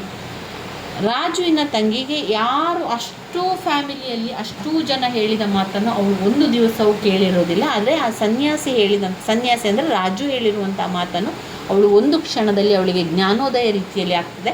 ಆಗ ಅವಳು ನಾನು ಮದುವೆಗೆ ಒಪ್ಪಿದ್ದೇನೆ, ನಾನು ಒಪ್ಪಿಕೊಳ್ತೇನೆ, ನನ್ನ ಜೀವನವನ್ನು ನಾನು ಸರಿಪಡಿಸ್ಕೊಳ್ತೇನೆ ಅಂತ ಒಪ್ಪಿಕೊಳ್ತಾಳೆ. ಇದನ್ನು ಕೇಳಿದಂಥ ವೇಲನಿಗೆ ತುಂಬಾ ಖುಷಿ ಆಗ್ತದೆ. ಹಾಗೆ ಇಷ್ಟು ಸಮಯ ನಾವೆಲ್ಲರೂ ಹೇಳಿರುವಂಥ ಮಾತನ್ನು ಅವಳು ಕೇಳಿಕೊಳ್ಳೇ ಇಲ್ಲ. ಇದುವರೆಗೆ ಒಪ್ಪಿಗೆ ಕೊಡದಂತಹ ತಂಗಿ ಇವತ್ತು ಮದುವೆಗೆ ಒಪ್ಪಿಗೆ ಕೊಟ್ಟಿದ್ದಾಳೆ. ಇಷ್ಟೊಂದು ಅದ್ಭುತವಾದ ಸನ್ಯಾಸಿ ನೀವು ಹೇಳಿದ್ದೆಲ್ಲ ಕೂಡ ಆಗ್ತದೆ ಅಂತ ಹೇಳಿ ಊರಿಗೆ ಹೋಗಿ ಎಲ್ಲ ವಿಚಾರವನ್ನು ಆ ಹಳ್ಳಿಯ ಜನರಿಗೆ ತಿಳಿಸ್ತಾನೆ. ಯಾರು? ವೇಲನ್. ಇದರಿಂದ ಹಳ್ಳಿಯ ಜನರೆಲ್ಲರೂ ಕೂಡ ವೇಲನ್ನ ಮಾತನ್ನು ಕೇಳಿ ಆ ಸನ್ಯಾಸಿಯನ್ನು ಅಂದರೆ ರಾಜು ಸನ್ಯಾಸಿಯನ್ನು ನೋಡಲಿಕ್ಕೆ ಅಲ್ಲಿಗೆ ಬರ್ತಾರೆ. ನೋಡಲಿಕ್ಕೆ ಬಂದಂತಹ ಸಂದರ್ಭದಲ್ಲಿ ಏನಾಗ್ತದೆ ಅಂತ ಹೇಳಿದರೆ, ನೋಡಲಿಕ್ಕೆ ಬಂದು ಸನ್ಯಾಸಿಯಲ್ಲಿ ಮಾತನಾಡ್ತಾರೆ. ಸನ್ಯಾಸಿ ಅಂದರೆ ರಾಜು ಅಲ್ಲಿ ಒಂದು ಮಂಟಪದಲ್ಲಿರ್ತಾನೆ. ಪ್ರತಿಯೊಬ್ಬ ಹಳ್ಳಿಯವರು ಅವರವರ ಕಷ್ಟಗಳನ್ನು ಹೇಳ್ತಾ ಹೋದಾಗ ರಾಜು ಒಂದೊಂದಾಗಿ ಎಲ್ಲವನ್ನು ಕೂಡ ಪರಿಹರಿಸುವ ಮಾರ್ಗವನ್ನು ತಿಳಿಸ್ಕೊಡ್ತಾರೆ. ಕಾಕತಾಳೀಯವಾಗಿ ಆ ಎಲ್ಲ ಮಾರ್ಗಗಳು ಸರಿಹೊಂದಿ ಎಲ್ಲರ ಜೀವನದಲ್ಲೂ ಕೂಡ ಬದಲಾವಣೆಗಳಾಗ್ತದೆ. ಆ ಹಳ್ಳಿಯ ಪ್ರತಿಯೊಬ್ಬರ ಜೀವನದಲ್ಲಿ ಕೂಡ ಬದಲಾವಣೆ ಅದನ್ನು ನೋಡಿ ಆ ಹಳ್ಳಿಯ ಜನರು ಅವನನ್ನು ದೇವತಾ ಮನುಷ್ಯ, ದೇವರೇ ಬಂದಿದ್ದಾನೆ ಎಂದು ನಂಬಿಕೊಳ್ಳುತ್ತಾರೆ. ಪ್ರತಿ ದಿವಸ ಈ ರೀತಿಯಾಗಿ ನಡೀತಾ ಹೋದಾಗ ಒಂದು ದಿವಸ ಆ ಹಳ್ಳಿಯಲ್ಲಿ ಮಳೆಯೇ ಬರುವುದಿಲ್ಲ. ಆಗ ಸ್ವಾಮೀಜಿಯ ಬಳಿಯ ಬಂದು ಕೇಳ್ತಾರೆ, ಸ್ವಾಮೀಜಿ ನಮ್ಮ ಊರಿಗೆ ಮಳೆಯೇ ಬರ್ತಾ ಇಲ್ಲ, ಬರಗಾಲ ಬರ್ತಾ ಇದೆ, ಏನು ಮಾಡೋದು ಅಂತ ಹೇಳಿದಾಗ ಸನ್ಯಾಸಿ ಹೇಳ್ತಾರೆ, ಮಳೆ ಬಾರದಿದ್ದರೆ ನಾನು ಮಳೆ ಬರಲಿಕ್ಕೆ ನಾವು ಉಪವಾಸವನ್ನು ಮಾಡಬೇಕು ಅಂತ ಹೇಳಿದ್ದನ್ನು ಯಾರೋ ತಪ್ಪಾಗಿ ಅರ್ಥ ಮಾಡಿಕೊಂಡು ನಮ್ಮ ಊರಿಗೆ ಮಳೆ ಬರುವ ತನಕ ಸನ್ಯಾಸಿಯವರು ಉಪವಾಸದಲ್ಲಿರ್ತಾರೆ ಅಂತ ಅವನು ಡಂಗುರ ಸಾರ್ತಾನೆ ಊರಿಗೆಲ್ಲ. ಮಳೆ ಬರುವ ತನಕ ಅವರು ಯಾವುದೇ ಆಹಾರವನ್ನು ಸ್ವೀಕರಿಸುವುದಿಲ್ಲ ಅಂತೆ ಅಂತ ಅವನು ಹೇಳಿರುವಂಥದ್ದು. ಒಂದು ದಿವಸ ನಾವು ಉಪವಾಸವನ್ನು ಮಾಡುವ, ನಾವೆಲ್ಲರೂ ಉಪವಾಸವನ್ನು ಮಾಡಿದರೆ ಸರಿಯಾಗ್ತದೆ ಅಂತ ಒಂದು ದಿವಸ ಅಂತ ಅವನು ಹೇಳಿರ್ತಾನೆ. ಅದನ್ನು ಅವರು ಮಳೆ ಬರುವ ತನಕ ಉಪವಾಸ ಅಂತ ಮಾಡಿ ಹಳ್ಳಿಯ ಜನರು ಅದನ್ನೇ ತಪ್ಪಾಗಿ ತಿಳ್ಕೊಳ್ತಾರೆ. ತಪ್ಪಾಗಿ ತಿಳ್ಕೊಂಡ ನಂತರ ರಾಜು ಅದನ್ನು ಅದೇ ರೀತಿಯಾಗಿ ಪಾಲಿಸ್ತಾನೆ. ತುಂಬ ದಿನಗಳ ನಂತರ ಉಪವಾಸದಲ್ಲಿದ್ದು ಅವನಿಗೀಗ ನಿಶಕ್ತಿಯಾದಾಗ ವೇಲನ್ನ ಹತ್ರ ಹೇಳ್ತಾನೆ, ನನ್ನನ್ನೊಮ್ಮೆ ನದಿಯ ಪಕ್ಕಕ್ಕೆ ಕರೆದುಕೊಂಡು ಹೋಗು ಅಂತ ಹೇಳ್ತಾನೆ. ನದಿಯ ಪಕ್ಕಕ್ಕೆ ಕರೆದುಕೊಂಡು ಹೋಗಿ ಈಗ ಅವನಿಗೆ ಕೂಡ್ತಾ ಇಲ್ಲ ರಾಜುವಿಗೆ, ಫುಲ್ ಅವನ ಶಕ್ತಿಯೆಲ್ಲ ಹೋಗಿದೆ, ಅವನಿಗೆ ನಿಲ್ಲಿಕ್ಕೆ ಕೂಡ ಶಕ್ತಿ ಇಲ್ಲ. ಎತ್ತಿಕೊಂಡು ವೇಲನ್ನು ಹೋಗ್ತಾನೆ. ನದಿಯ ಪಕ್ಕದಲ್ಲಿ ಇದ್ದುಕೊಂಡು ಅವನು ತನ್ನ ಜೀವನದಲ್ಲಿ ಆದಂತಹ ಘಟನೆಯನ್ನೆಲ್ಲ ವೇಲನಿಗೆ ತಿಳಿಸ್ತಾನೆ. ಇದನ್ನು ನೀನು ಯಾರಿಗೂ ತಿಳಿಸಬೇಡ, ಇದು ನನ್ನ ಜೀವನದಲ್ಲಿ ಆಗಿರುವ ಘಟನೆ. ನಾನು ನಿಜವಾದ ಸನ್ಯಾಸಿಯಲ್ಲ, ನನ್ನ ಮೊದಲ ಜೀವನ, ನಾನು ಜೈಲಿನಿಂದ ಸೀದಾ ಈ ಊರಿಗೆ ಹಳ್ಳಿಗೆ ಬಂದಿದ್ದೇನೆ. ನನ್ನ ಜೈಲಿನ ಮೊದಲ ಜೀವನ ಬೇರೆ ರೀತಿಯಾಗಿತ್ತು. ಆ ಜೀವನದ ಕಥೆಯನ್ನು ನಿನಗೆ ನಾನು ಹೇಳ್ತೇನೆ ಅಂತ ಹೇಳಿ ರಾಜು ತನ್ನ ಮೊದಲ ಜೀವನದ ಕಥೆಯನ್ನು ಹೇಳ್ತಾ ಹೋಗ್ತಾನೆ. ಕೊನೆಯದಾಗಿ ಹೇಳಿ ಇನ್ನು ಮಳೆ ಬರ್ತದೆ ಅಂತ ಹೇಳಿ ಅವನಲ್ಲಿ ಕುಸಿದು ಬೀಳುವಂಥದ್ದು. ಆಗ ಕತೆ ಅಲ್ಲಿಗೆ ಎಂಡ್ ಆಗ್ತದೆ. ಮಳೆ ಕೂಡ ಬರ್ತದೆ. ಅವನು ಹೇಳಿದ ರೀತಿಯಲ್ಲಿ ಉಪವಾಸ ಇದ್ದುಕೊಂಡು ಮಳೆ ಕೂಡ ಬರ್ತದೆ. ರಾಜು ತನ್ನ ಎಲ್ಲ ಕಥೆಯನ್ನು ವೇಲನಿಗೆ ಹೇಳ್ತಾನೆ, ಇದನ್ನು ಯಾರಿಗೂ ತಿಳಿಸಬೇಡ ಅಂತ ಕೂಡ ಹೇಳ್ತಾನೆ. ಆ ರಾಜುವಿನ ಕತೆ, ಮೊದಲಿನ ಕತೆ ಯಾವ ರೀತಿ ಇತ್ತು ಅಂತ ಹೇಳಿದರೆ, ರಾಜು ಒಬ್ಬ ಗೈಡ್ ಆಗಿದ್ದ. ರೈಲ್ವೆ ಗೈಡ್, ಟೂರಿಸ್ಟ್ ಗೈಡ್, ಎಲ್ಲ ಒಂದು ಗೈಡ್ ಆಗಿದ್ದ. ಬೇರೆ ದೇಶದಿಂದ ಗಂಡ ಹೆಂಡತಿಯರು ಬಂದು ಅವನಲ್ಲಿ ಗೈಡಾಗಿ ಎಲ್ಲ ತೋರಿಸಲಿಕ್ಕೆ ಕೂಡ ಹೇಳ್ತಾ ಇದ್ರು. ಅದೇ ರೀತಿಯಲ್ಲಿ ಒಂದು ದಿವಸ ಗಂಡ ಹೆಂಡತಿ ಬರ್ತಾರೆ. ಅದುವೇ ರೋಸಿ ಮತ್ತು ಯಾರು ಮಾರ್ಕೋ ಎನ್ನುವಂತಹ ಗಂಡ ಹೆಂಡತಿ. ರೋಸಿ ಮತ್ತು ಮಾರ್ಕೋ ಎನ್ನುವಂಥ ಗಂಡ ಹೆಂಡತಿ ಬಂದು ರಾಜು ಅವರಿಗೆ ಗೈಡ್ ಆಗಿರ್ತಾರೆ. ರಾಜು ಸಂಪೂರ್ಣವಾಗಿ ಎಲ್ಲವನ್ನೂ ತೋರಿಸ್ತಾ ಹೋಗುವಾಗ ಒಂದು ದಿವಸ ಅವರ ರೂಮಿನ ಪಕ್ಕದಲ್ಲಿ ಹಾವನಾಡಿಸ್ತಾ ಇರ್ತಾನೆ. ಇದನ್ನು ನೋಡಿದಂತಹ ರೋಸಿ ಕೆಳಗೆ ಬಂದು ನೃತ್ಯ ಕೂಡ ಮಾಡ್ತಾಳೆ. ಈ ನೃತ್ಯಕ್ಕೆ ರಾಜು ಮತ್ತಷ್ಟು ಸಪೋರ್ಟ್ ಮಾಡ್ತಾನೆ, ಮತ್ತಷ್ಟು ಮೋಟಿವೇಶನ್ ಕೊಡ್ತಾನೆ. ನೀವೆಷ್ಟೊಂದು ಸುಂದರ ನೃತ್ಯಗಾರರು, ನಿಮ್ಮ ನೃತ್ಯದಿಂದಾಗಿ ಜಗತ್ಪ್ರಸಿದ್ಧಿ ಆಗ್ಬೋದು, ನಿಮ್ಮ ನೃತ್ಯದಿಂದಾಗಿ ನೀವು ಜಗತ್ಪ್ರಸಿದ್ಧಿಯನ್ನು ಮಾಡ್ಕೊಳ್ಬೋದು, ನೀವು ತುಂಬ ಪ್ರೋಗ್ರಾಮ್ಗಳನ್ನೆಲ್ಲ ಕೊಡಬೇಕು, ಹಾಗೆ ಹೀಗೆ ಅಂತ ಹೇಳಿ ಸಂಪೂರ್ಣವಾಗಿ ರೋಸಿಯ ಮನಸ್ಸನ್ನು ಬದಲಾಯಿಸ್ತಾನೆ.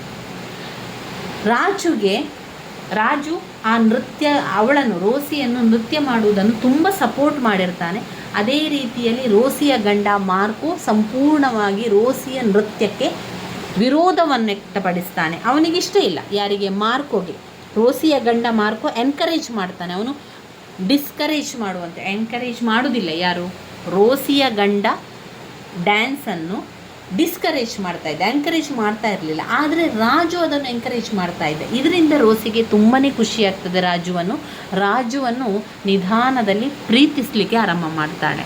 ಇಲ್ಲಿ ರಾಜು ಕೂಡ ಹಾಗೆ ರೋಸಿಯನ್ನು ಪ್ರೀತಿಸಲಿಕ್ಕೆ ಆರಂಭ ಮಾಡ್ತಾರೆ. ಇಬ್ಬರು ಕೂಡ ಪ್ರೀತಿಯಲ್ಲಿ ಮುಳುಗ್ತಾರೆ. ಇಬ್ಬರು ಕೂಡ ಪ್ರೀತಿಸ್ತಾರೆ. ಇಬ್ಬರು ಕೂಡ ಡ್ಯಾನ್ಸ್ ಬಗ್ಗೆ ಮಾತನಾಡುವಂಥದ್ದು, ರೋಸಿಯ ಡ್ಯಾನ್ಸನ್ನು ಮೋಟಿವೇಟ್ ಮಾಡುವಂಥದ್ದು, ಎಂಕರೇಜ್ ಮಾಡುವಂಥದ್ದೆಲ್ಲ ಮಾಡ್ತಾ ಇರ್ತಾನೆ. ಆದರೆ ರೋಸಿಯ ಗಂಡ ಮಾರ್ಕೋಗೆ ಅದೆಲ್ಲ ಯಾವುದು ಇಷ್ಟ ಇರೋದಿಲ್ಲ.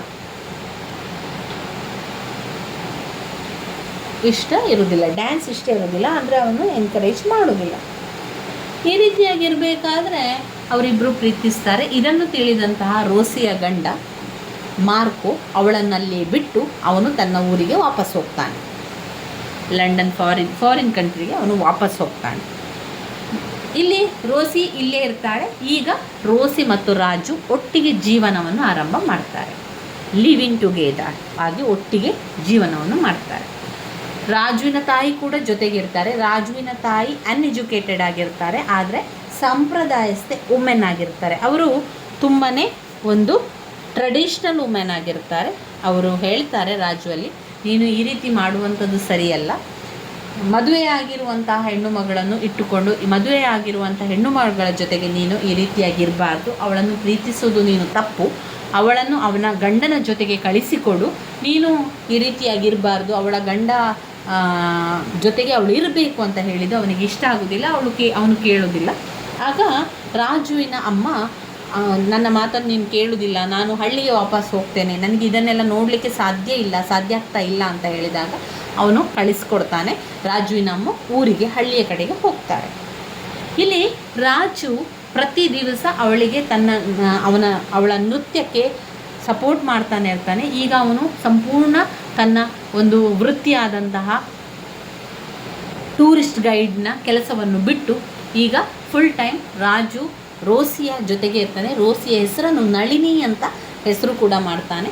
ನಳಿನಿಯ ಸಂಪೂರ್ಣ ನೃತ್ಯದ ಒಂದು ಬೇರೆ ಬೇರೆ ಪ್ರೋಗ್ರಾಮ್ಗಳನ್ನು ಕೊಡುವಂಥದ್ದು, ಬೇರೆ ಬೇರೆ ಕಡೆಗಳಿಗೆ ಕರೆದುಕೊಂಡು ಹೋಗುವಂಥದ್ದು, ಅಲ್ಲಿ ನೃತ್ಯವನ್ನು ಮಾಡಿಸುವಂಥದ್ದು, ಹಾಗೆ ಅಲ್ಲಿ ಈ ರೀತಿಯಾಗಿ ಮಾಡಿಸಿ ತುಂಬ ಹಣವನ್ನು ಅವರು ಸಂಪಾದನೆ ಮಾಡ್ತಾರೆ. ಒಂದು ಉತ್ತಮವಾದ ಜೀವನವನ್ನು ನಡೆಸಲಿಕ್ಕೆ ಬೇಕಾಗುವಷ್ಟು ಈಗ ಒಂದು ದೊಡ್ಡ ಮನೆಯನ್ನು ಕೂಡ ಖರೀದಿಸ್ತಾರೆ. ಅವರು ತುಂಬಾ ಶ್ರೀಮಂತರು ಕೂಡ ಆಗ್ತಾರೆ. ಇಂಥ ಸಂದರ್ಭದಲ್ಲಿ ಅವರಿಬ್ಬರ ನಡುವೆ ಸಣ್ಣ ಪುಟ್ಟ ಜಗಳಗಳು ಆಗಲಿಕ್ಕೆ ಆರಂಭ ಆಗ್ತದೆ. ಒಂದು ದಿವಸ ಪೊಲೀಸರು ಬಂದು ರಾಜುವನ್ನು ಅರೆಸ್ಟ್ ಮಾಡ್ತಾರೆ. ಯಾವ ಕಾರಣಕ್ಕಾಗಿ ಅಂತ ಹೇಳಿದರೆ, ರಾಜು ರೋಸಿಯ ಒಂದು ಫೋರ್ಜರಿಯನ್ನು ಮಾಡಿರ್ತಾನೆ, ಸಹಿಯನ್ನು ನಕಲು ಮಾಡುವಂಥದ್ದು. ರೋಸಿಯ ಸಹಿಯನ್ನು ನಕಲು ಮಾಡಿ ರೋಸಿಯಲ್ಲಿದ್ದಂತಹ ಒಡವೆಗಳಿರ್ಬೋದು, ರೋಸಿಯ ಹಣ ಇರ್ಬೋದು, ರೋಸಿಯ ಪ್ರಾಪರ್ಟಿ ಎಲ್ಲವನ್ನು ಕೂಡ ತನ್ನ ಹೆಸರಿಗೆ ಬದಲಾಯಿಸಿರ್ತಾನೆ. ಇದನ್ನು ತಿಳಿದಂತಹ ರೋಸಿಗೆ, ನಳಿನಿಗೆ ಈಗ ಅವನ ಮೇಲೆ ನಂಬಿಕೆ ಇಲ್ಲ. ಸಂಪೂರ್ಣ ನಂಬಿಕೆ ಇದ್ದಿದ್ದಂತಹ ರೋಸಿಗೆ ಈಗ ರಾಜುವಿನ ಮೇಲೆ ನಂಬಿಕೆ ಇಲ್ಲ. ಯಾವಾಗ ಅವನು ಫೋರ್ಜರಿಯನ್ನು ಮಾಡಿರ್ತಾನೋ, ಅವಳ ಎಲ್ಲ ಆಸ್ತಿಗಳನ್ನು, ಹಣವನ್ನು ಅವನು ಪಡೆದುಕೊಳ್ತಾನೋ, ಆವಾಗ ಅವಳಿಗೆ ಎಲ್ಲ ನಂಬಿಕೆ ಕಳೆದುಕೊಳ್ತಾಳೆ. ಈಗ ನಳಿನಿ ರಾಜುವನ್ನು ಬಿಟ್ಟು ತನ್ನ ಪಾಡಿಗೆ ಅವಳು ಹೊರಟು ಹೋಗ್ತಾಳೆ. ಇತ್ತ ಕಡೆಯಲ್ಲಿ ಅವಳು ಪೊಲೀಸ್ ಕಂಪ್ಲೇಂಟನ್ನು ಕೊಟ್ಟಿರ್ತಾಳೆ. ಪೊಲೀಸರು ಬಂದು ರಾಜುವನ್ನು ಅರೆಸ್ಟ್ ಮಾಡ್ತಾರೆ. ಇದು ಮೊದಲ ಭಾಗದ ಒಂದು ಕಥೆಯಲ್ಲಿ ರಾಜುವಿನ ಜೀವನ. ಎರಡನೆಯ ಭಾಗದಲ್ಲಿ ಅವನು ಜೈಲಿನಿಂದ ತನ್ನ ಒಂದು ಅಪರಾಧಕ್ಕೆ ಶಿಕ್ಷೆಯನ್ನು ಅನುಭವಿಸಿ ಕೆಲವು ವರ್ಷಗಳ ನಂತರ ಬಿಡುಗಡೆಯನ್ನು ಹೊಂತಾನೆ. ಬಿಡುಗಡೆ ಬಂದ ನಂತರ ಅವನು ರೋಸಿಯ ಮನೆಗೆ ಹೋದಾಗ, ರೋಸಿಯ ಜೊತೆಗೆ ಮಾತನಾಡಿದಾಗ ರೋಸಿ ತನ್ನನ್ನು ಬಿಟ್ಟು ಹೋಗಿರೋದು ಅವನಿಗೆ ಗೊತ್ತಾಗ್ತದೆ. ಅವನು ನಂತರ ಅಲ್ಲಿಂದ ಸೀದಾ ಮಂಗಲ್ ಎನ್ನುವಂಥ ಹಳ್ಳಿಗೆ ಬಂದು ಅಲ್ಲಿ ಅವನು ವೇಲನ್ ಸಿಗುವಂಥದ್ದು. ನಂತರ ಕತೆ ಅಲ್ಲಿಂದ ಆರಂಭ ಆಗ್ತದೆ. ಈ ಕಥೆಯನ್ನು ಅವನು ಸಂಪೂರ್ಣವಾಗಿ ವೇಲನಿಗೆ ಹೇಳ್ತಾ ಇರ್ತಾನೆ. ಈ ಎಲ್ಲ ಕತೆ ನನ್ನ ಜೀವನದಲ್ಲಿ ಆಗಿರುವಂಥದ್ದು, ನಾನು ನಿಜವಾದ ಸನ್ಯಾಸಿ ಅಲ್ಲ, ನಾನು ಈ ರೀತಿಯಾಗಿ ತಪ್ಪು ಮಾಡಿ ಜೈಲಿಗೆ ಹೋದವನು ಎನ್ನುವಂಥ ಕಥೆಯನ್ನು ಯಾರಿಗೆ, ವೇಲನಿಗೆ ಹೇಳ್ತಾನೆ. ವೇಲನಿಗೆ ಹೋಗಿ ಅವನಲ್ಲೇ ಕುಸಿದು ಬೀಳ್ತಾನೆ. ನಂತರ ಮಳೆ ಕೂಡ ಬರ್ತದೆ. ಎಲ್ಲರೂ ಕೂಡ ಸನ್ಯಾಸಿಯನ್ನು ತುಂಬಾ ಹೊಗಳ್ತಾರೆ ಹಳ್ಳಿಯ ಜನರು. ಅವರಿಂದಾಗಿ ಮಳೆ ಬಂತು ಎನ್ನುವಂಥದ್ದು ಉಂಟಾಗ್ತದೆ. ಈ ಒಂದು ಕಾದಂಬರಿ ಇಲ್ಲಿಗೆ ಅಂತ್ಯವಾಗುವಂಥದ್ದು. ತುಂಬ ಅದ್ಭುತವಾದಂಥ ಒಂದು ಕಾದಂಬರಿ. ಆರ್ ಕೆ ನಾರಾಯಣ ಅವರು ಬರೆದಿರುವಂತಹ ಕಾದಂಬರಿಯಾಗಿದೆ.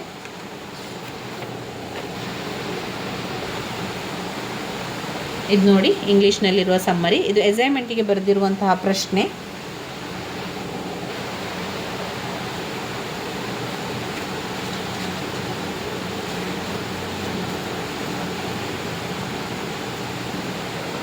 ಈ ಸಮ್ಮರಿಯನ್ನು ನಿಮಗೆ ಸುಲಭವಾಗುವ ರೀತಿಯಲ್ಲಿ ಸಮ್ಮರಿಯನ್ನು ಓದ್ಕೊಳ್ಳಿ. ಒಮ್ಮೆ ನಿಮಗೆ ಕತೆ ಅರ್ಥ ಆಯಿತು ಅಂತಾದರೆ ನಿಮಗೆಲ್ಲವನ್ನು ಕೂಡ ಬರಿತಾ ಹೋಗ್ಬೋದು. ಯಾವ ರೀತಿ ನೀವು ಸ್ವಲ್ಪ ಕನ್ನಡದಲ್ಲಿ ನೀವು ಕಲಿತಾಗ ಇಂಗ್ಲೀಷ್ನಲ್ಲಿ ಸ್ವಲ್ಪ ಸೇರಿಸ್ತಾ ಅಂದರೆ ಕೆಲವೊಂದು ವಿಚಾರಗಳು ಎಷ್ಟು ಗೊತ್ತಿದೆ ಆ ರೀತಿಯಲ್ಲಿ ಬರಿತಾ ಹೋಗಿ.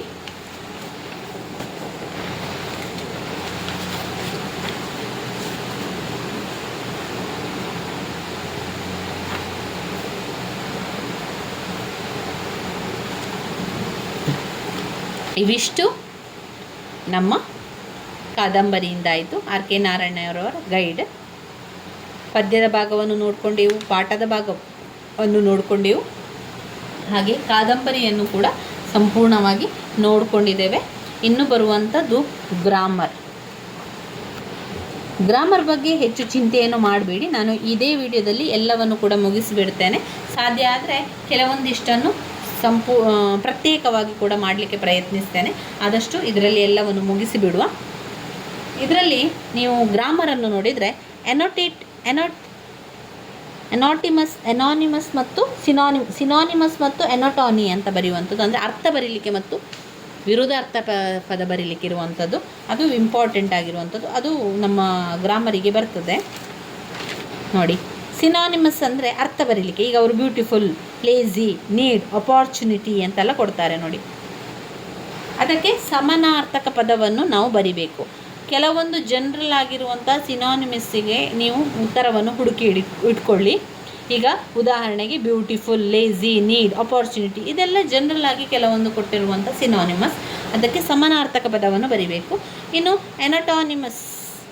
ಎನಟಾನಿ ಅಂದರೆ ವಿರುದ್ಧಾರ್ಥಕ ಪದ. ವೀಕ್ ಅಂದರೆ ಸ್ಟ್ರಾಂಗ್, ಡಿಫಿಕಲ್ಟ್ ಅಂದರೆ ಈಸಿ, ಓಲ್ಡ್ ಅಂದರೆ ನ್ಯೂ, ಇದು ಹಳತ್ತು ಹೊಸತು, ಓಲ್ಡ್ ನ್ಯೂ. ಫಿಯರ್ ಅಂದರೆ ಹೆದರಿಕೆ, ಹಾಗೆ ಅದರ ವಿರೋಧಾರ್ಥಕ ಪದ ಡೇರ್. ಈ ರೀತಿಯಾಗಿ ಬರೀಲಿಕ್ಕೆ ಅದು ಗ್ರಾಮರ್.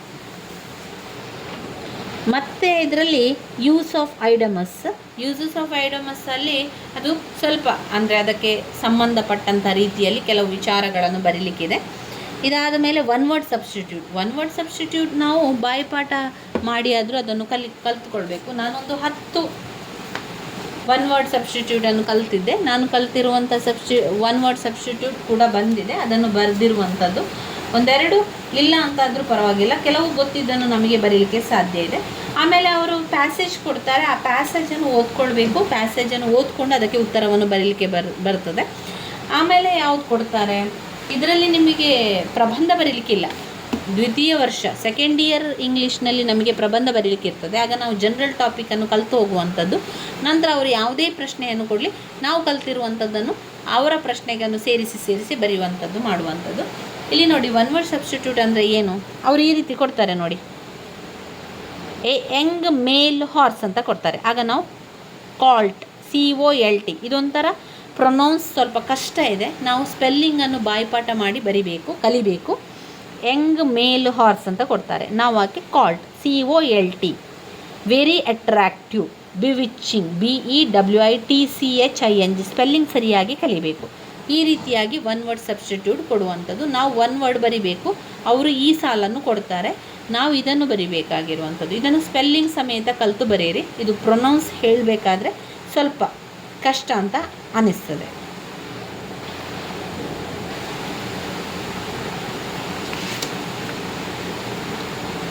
ತುಂಬ ಮೀನುಗಳು ಇರುವಂಥ ಒಂದೇ ಜಾಗ ಏನು ಅಂತ ಬರ್ತದೆ ನೋಡಿ.